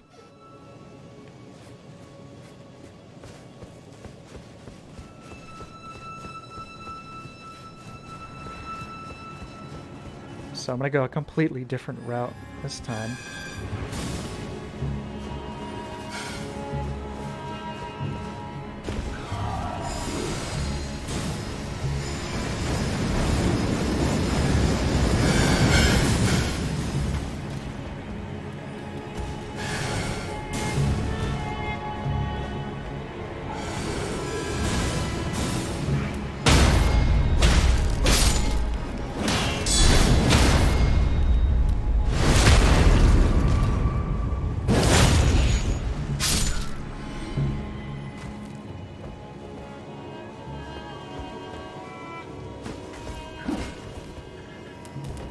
I showed a bit of it in the Stonefang video, but all these FromSoft environments, so they have these distant villages and buildings and areas just modeled that you never get to explore using the you know, RPCS3. There's like camera toggle, which is how I got that footage. You can fly through all that stuff. It was just like a real treat after, you know, years of playing these games, getting to get a closer look, explore those.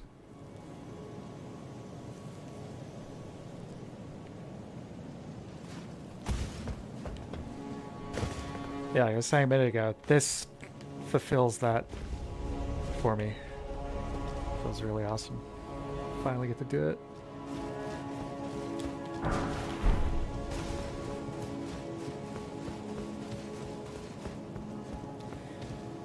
That's the way to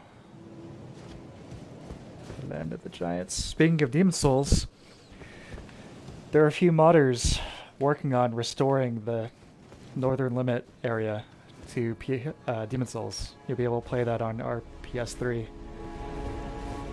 The areas kind of exist in really, you know, varying degrees of rudimentary forms, but there's a decent amount there. Putting a mod together to kind of restore it, have it be like a playable area. It's going to be a trip.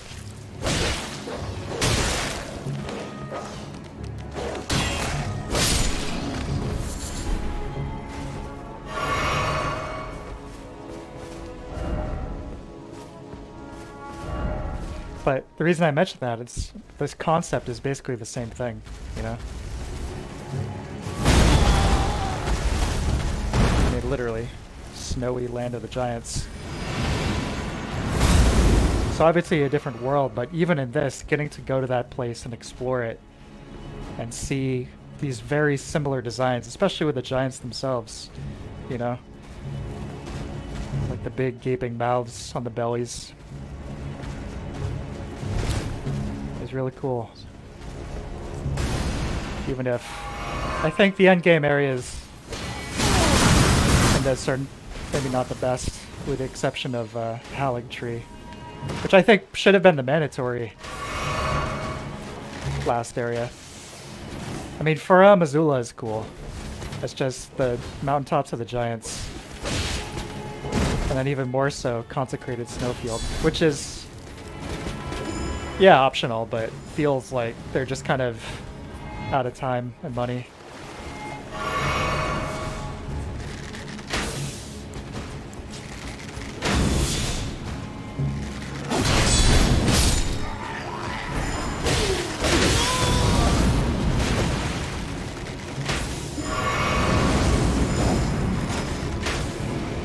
That's death.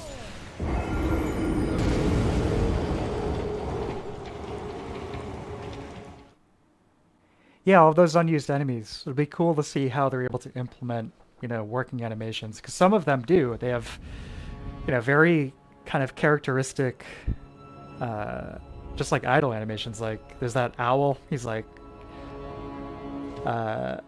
he's like smoking a cigarette out of like a, I don't know what those things are called. Like the long cigarette holders or whatever. It's very like aristocratic kind of feeling.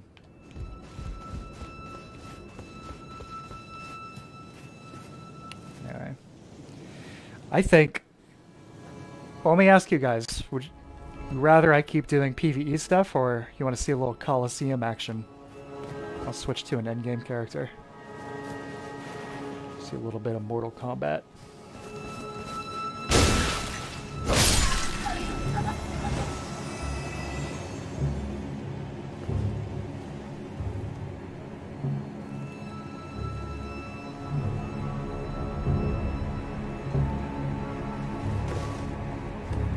Says Colosseum.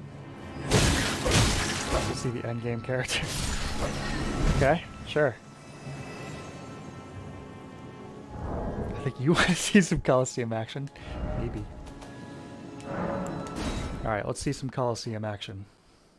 See how it's going. Haven't seen it yet. It's, I think it's probably their best implementation of this kind of thing in the games yet. You know, Dark Souls 1 and 2 took a while to like get into it. Dark Souls 3 you could access it from Firelink. But I don't know. Most people just still went to Pontiffs. But so to unlock them, you just have to go like physically visit it first. Just open the doors and interact with the statue inside. And then you can go right to the Colosseum, or once you've done that, you can come back, you know, anytime to Round Table Hold here and, you know, do any of them. But yeah, you can do a duel, so just one-on-one, you know, classic. Combat Ordeal, which is basically, you have like 5 minutes, or maybe 3 minutes to just fight, and then whoever has, you know, more kills at the end wins. Team deathmatch, basically. Have up to 6 people. You can... This is... I almost didn't expect this from Software. Because this is one of these things that seems so obvious, but they would miss. I love them. I mean, obviously I love this developer, but it's like one of those things they would maybe,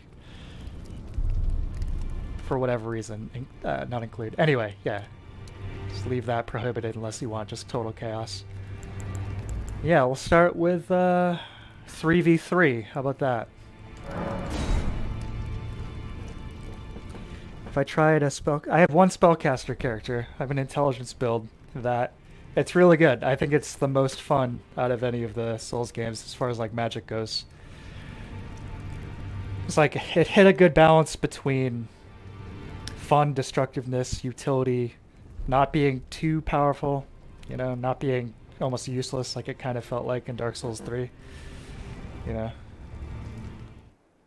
I think they did a really good job with the spells in this one.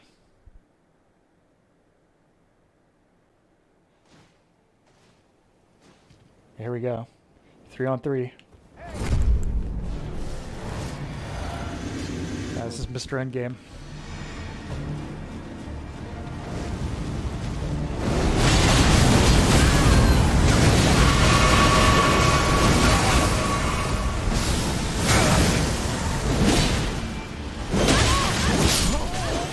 I think I fought against that guy earlier.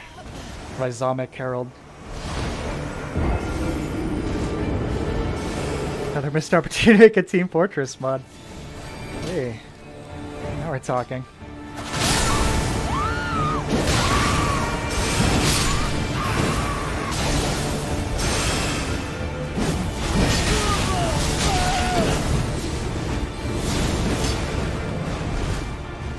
This game, I don't know, the Dark Souls 1 male voice might still be the funniest, but there's a couple options for the characters in this that are really funny.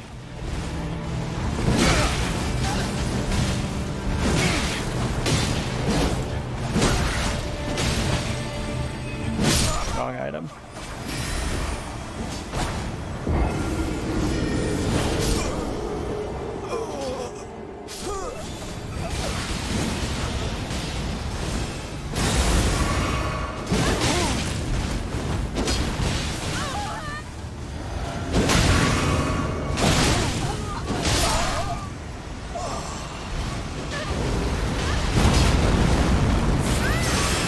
When you can line up your shots like that with the blasphemous blade here, the Taker's Flames, oh, it's a beautiful thing. You gotta lead the shots, but you connect with that when somebody's like 20 yards away. What a great thing.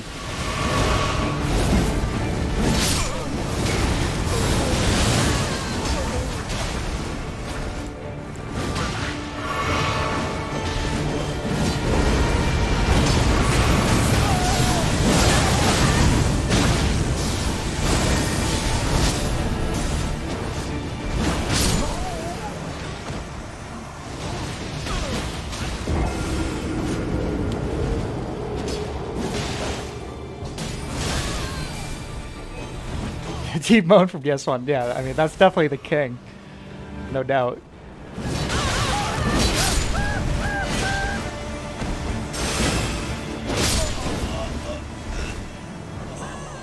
No, gold is just...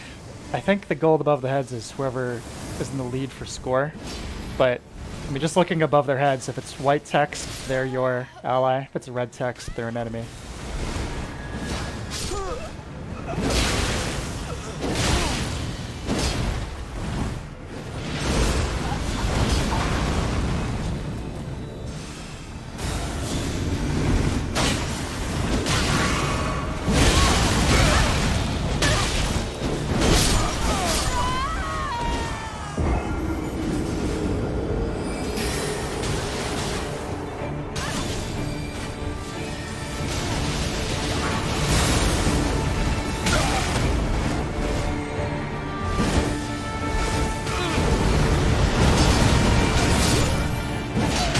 Yes.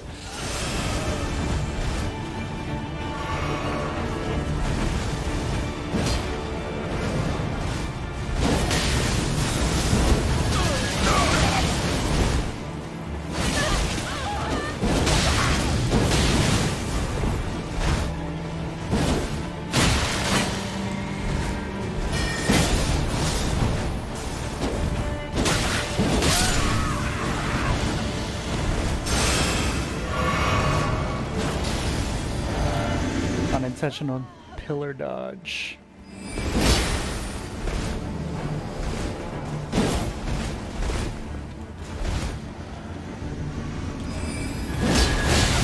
I do overall, I think, prefer the more grounded combat in, say, Dark Souls 3, but I'm coming around on Elden Ring PvP.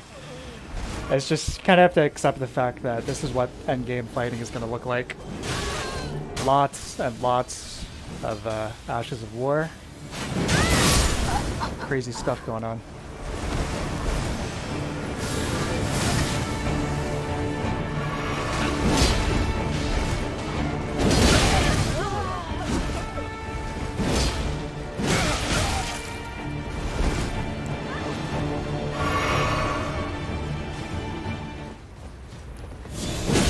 This is funny. It almost seems like there's a missing music cue or something. Combat ends. And just everyone like awkwardly like, oh. You can smack each other, but you can't do any more damage. 3v3 seems a bit chaotic, you think? A little bit. Yeah, I'll take it down a notch. Let's go 2v2, see how that feels. I feel like most people are probably going to do either just 1v1s or 3v3s, but we'll see. So we get a 2v2 going. I'm not going to rotate my camera here for anyone who is not in the end game of Elden Ring. I'm going to keep pointed it right at the wall here. Oh yeah, Rocket League, we got to play that.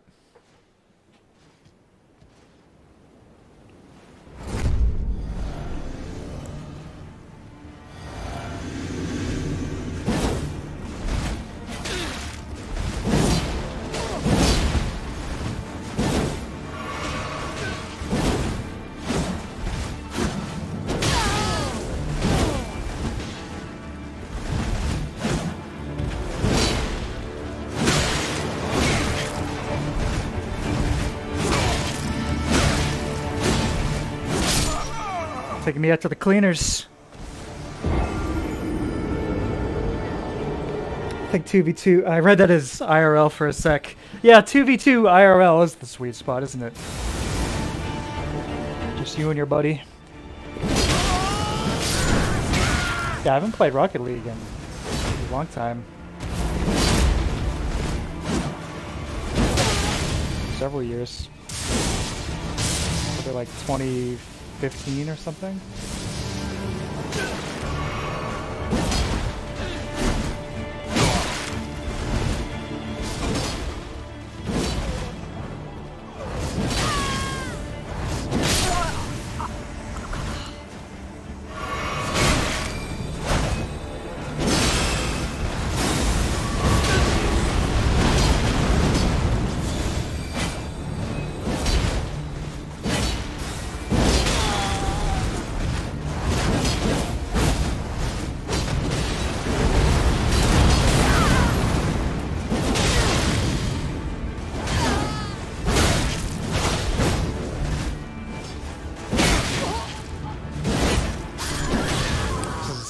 Glorious netcode at work here.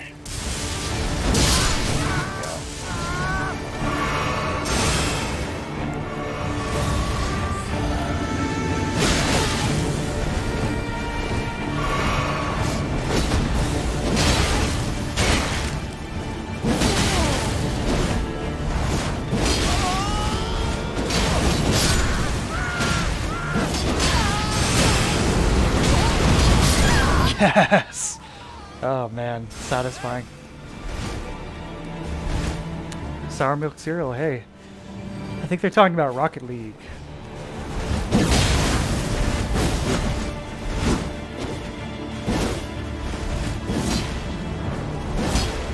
Huh, whoops. Out of the blue stuff, silly me.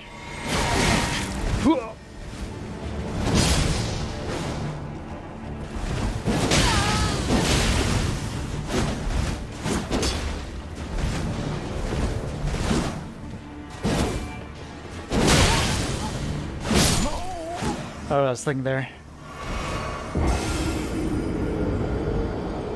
Oh, what level? Yeah.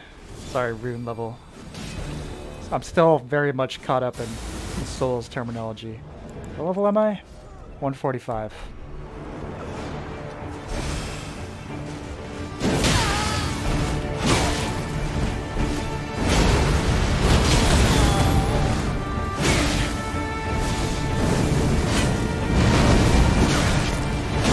That looked insane. Yes.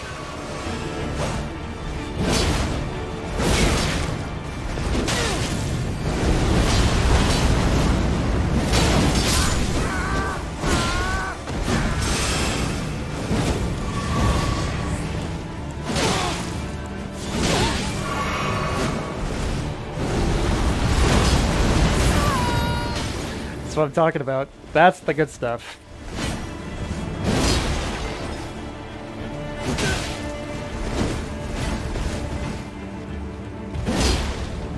Yeah, 2v2 is pretty good. This feels, yeah, a little less insane. I like the chaos of the 3v3, but...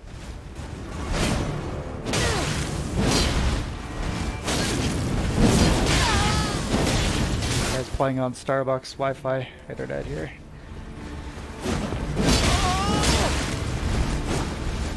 Later, Scott. Take care.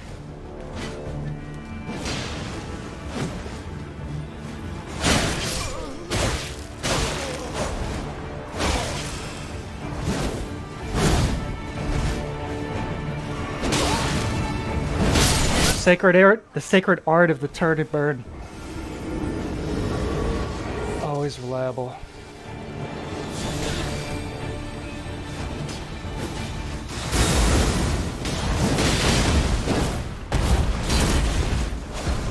Yes! Number one! Number one! Alright. Everyone knows who Crom is. Wrestling line guy was challenging. Oh man, the final boss gauntlet in this is really good. Radagon, I was probably more stuck on him than I was Godfrey. Elden Beast took me maybe 2 or 3 tries. Wasn't too tricky. But like I said before, I really should have had Torrent rideable in that last fight.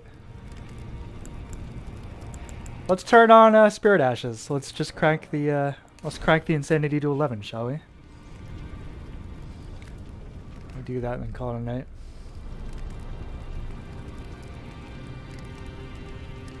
Make dinner.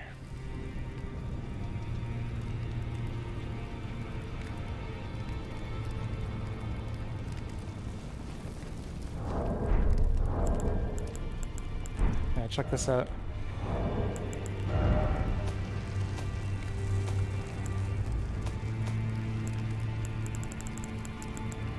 Look at that rating. That was within the first week of the game coming out. I played mostly offline in my first playthrough for several reasons, but one of them was this thing was getting so many constant votes that it was kind of like breaking the game, you know what I mean? Because every time somebody rates it, good or bad, you get health recovery, a pretty sizable one too. And it was like every 5 seconds. So the sound effect, an on-screen message like that. Yeah, that's funny. That counter stops counting at 9,999, by the way. I mean, that's probably obvious. But yeah, it's just ridiculous. So again, another smart thing that's totally disabled while you're in these matches here. I mean, not so much smart as obvious, but again, sometimes from software, they make these funny little mistakes.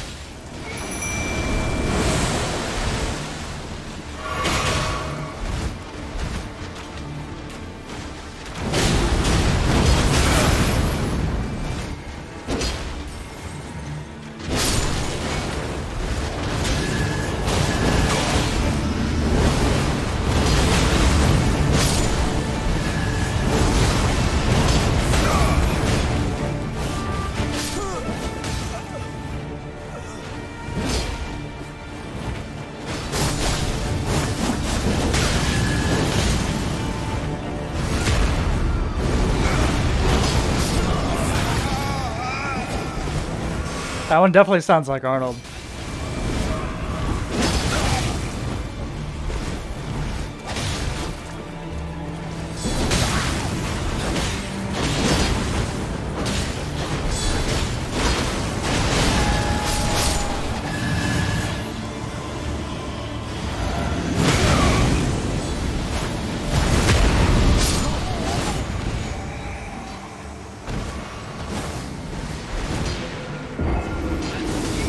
unironically think from Battle Royale side classes could be fun.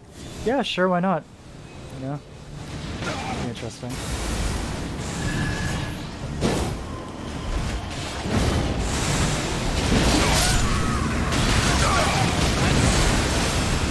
God, pandemonium.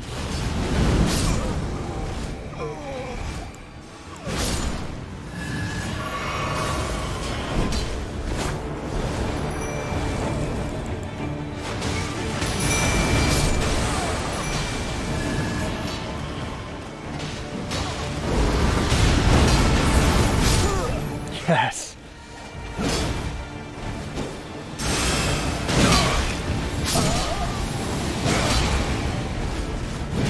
Mr. Greatsword has arrived.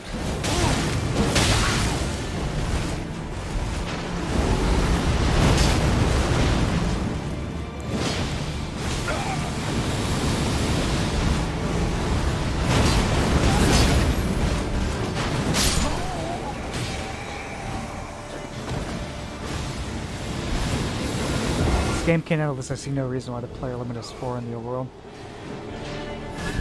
Yeah, it's a good point. I mean, this is very effects heavy. We are in a closed little environment here, but I don't see why the game couldn't handle that.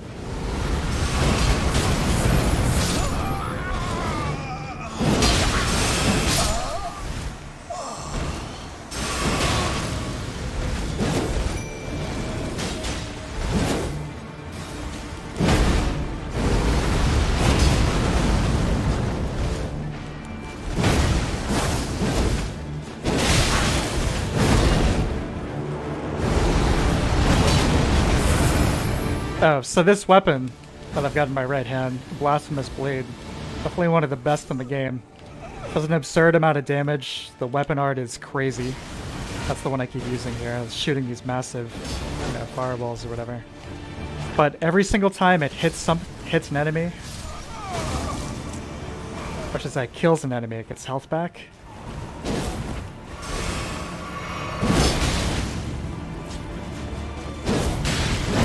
Powerful weapon. I mean, and if you score a direct hit like that, where it's both the sword and the fire, it just does crazy damage.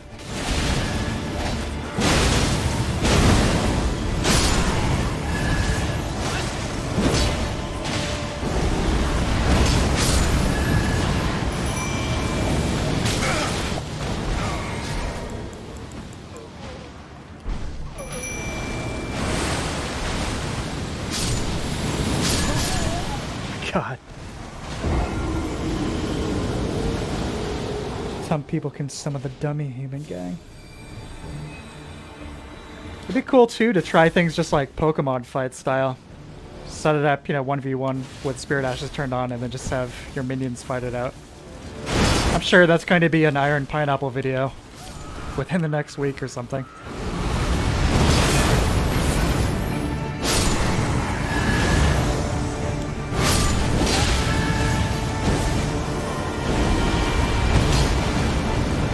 That I would love. I have nothing but good feelings for that guy in his videos. Yeah, I really think they should add some kind of like fanfare when the match ends. Doesn't it seem a little strange how that just like music just stops? No. Just like a little like, you know, victorious tune if you win, a sad one if you lose. Not too complicated, right? Alright, we'll do one more.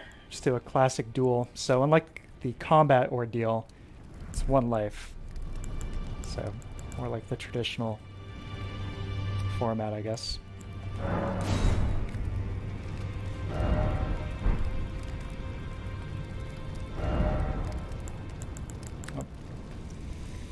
I let Spirit Ashes on. We'll see if he actually uses them.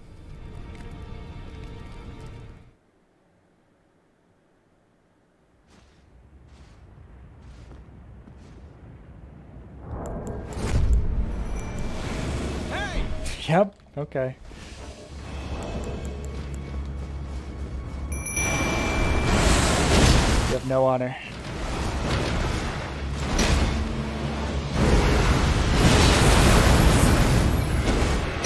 completely refill my health bar with your minions. Thank you.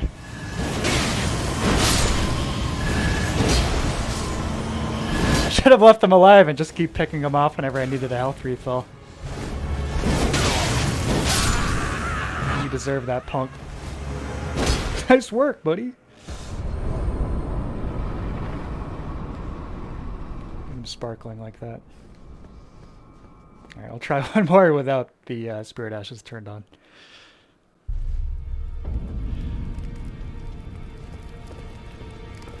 So my sword eats these guys for breakfast. Look at that thing.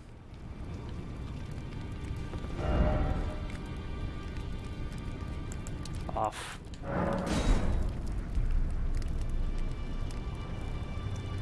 I mean, I guess it's a good thing for this particular character for that reason. People use Spirit Ashes. Free real estate.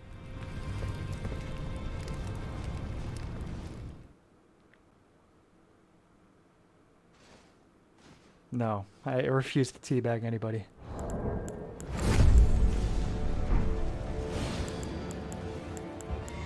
That kind of thing just isn't my bag, baby.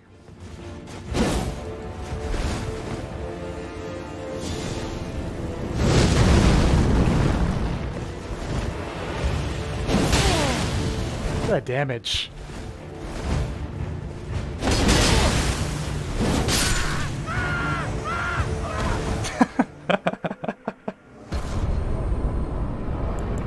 I like this one. That's got a lot of uses. I only bust out the point downward if someone is a truly dishonorable type scumbag. Last one. One more.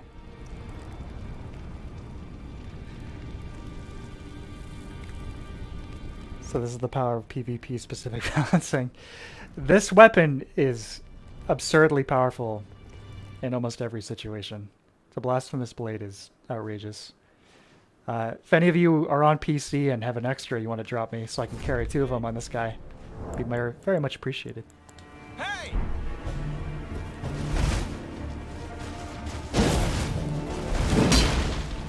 This guy's set.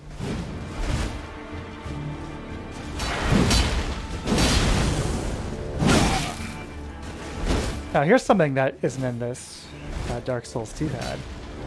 Iframes on the backstep. For some reason, that was the only one that had that. I don't understand why. You press circle to dodge, right? This guy's destroying me. Press circle to dodge, that's your evasion button, right? And if I roll, I've got iframes, but if I just do a little backdash, no iframes.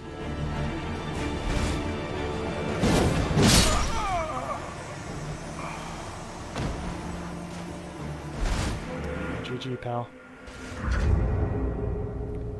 It's the follow-up from a lot of different weapons from doing a backdash is really good. Like when you're dual-wielding greatswords like these. I'll show you in a sec.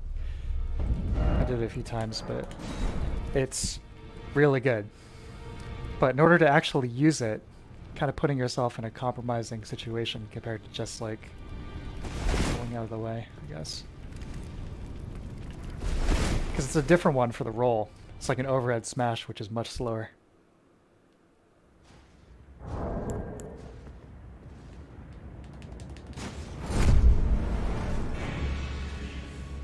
Yeah, check this out. Like that. Noodle Man Ned.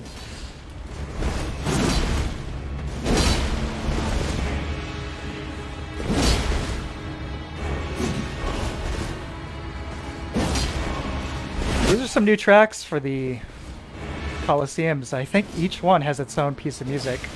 I don't think any of them are particularly like amazing or anything, but it's neat that they included some new music.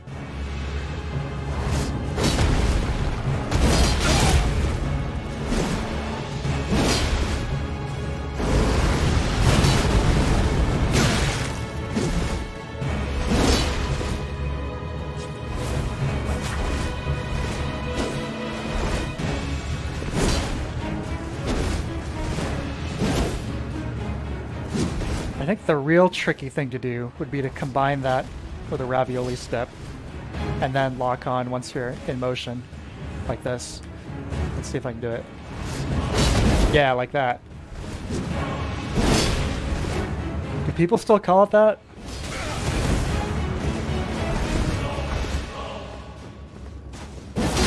Yes! Okay, that's about as cool as of a finale as I could hope for, so I'll wrap it up with that. But yeah, the ravioli step, if anyone doesn't know. Just do a neutral backdash and then quickly tap back on the analog stick. If you time it right.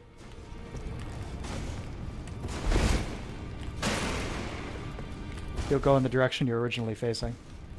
So it's like circle down R3, R1, basically. Set it up for that. Anyway, that's gonna do it for me for tonight. See, I'm beginning to not even be able to speak, so it's probably a good time to do so. Apologies if I seemed a little out of it in this stream here tonight. It's been a long day. I'm kind of living a philosophy. Oh my God, a philosophy of work hard, play hard lately. So, thank you for bearing with me, and I hope you enjoyed it. I'll be back this Sunday. I'm not sure what I'll be streaming yet. Maybe more Elden Ring, maybe something else. Maybe I'll put it up to a vote. Either way, it'll be at 5 p.m. Eastern Standard Time. All that good stuff.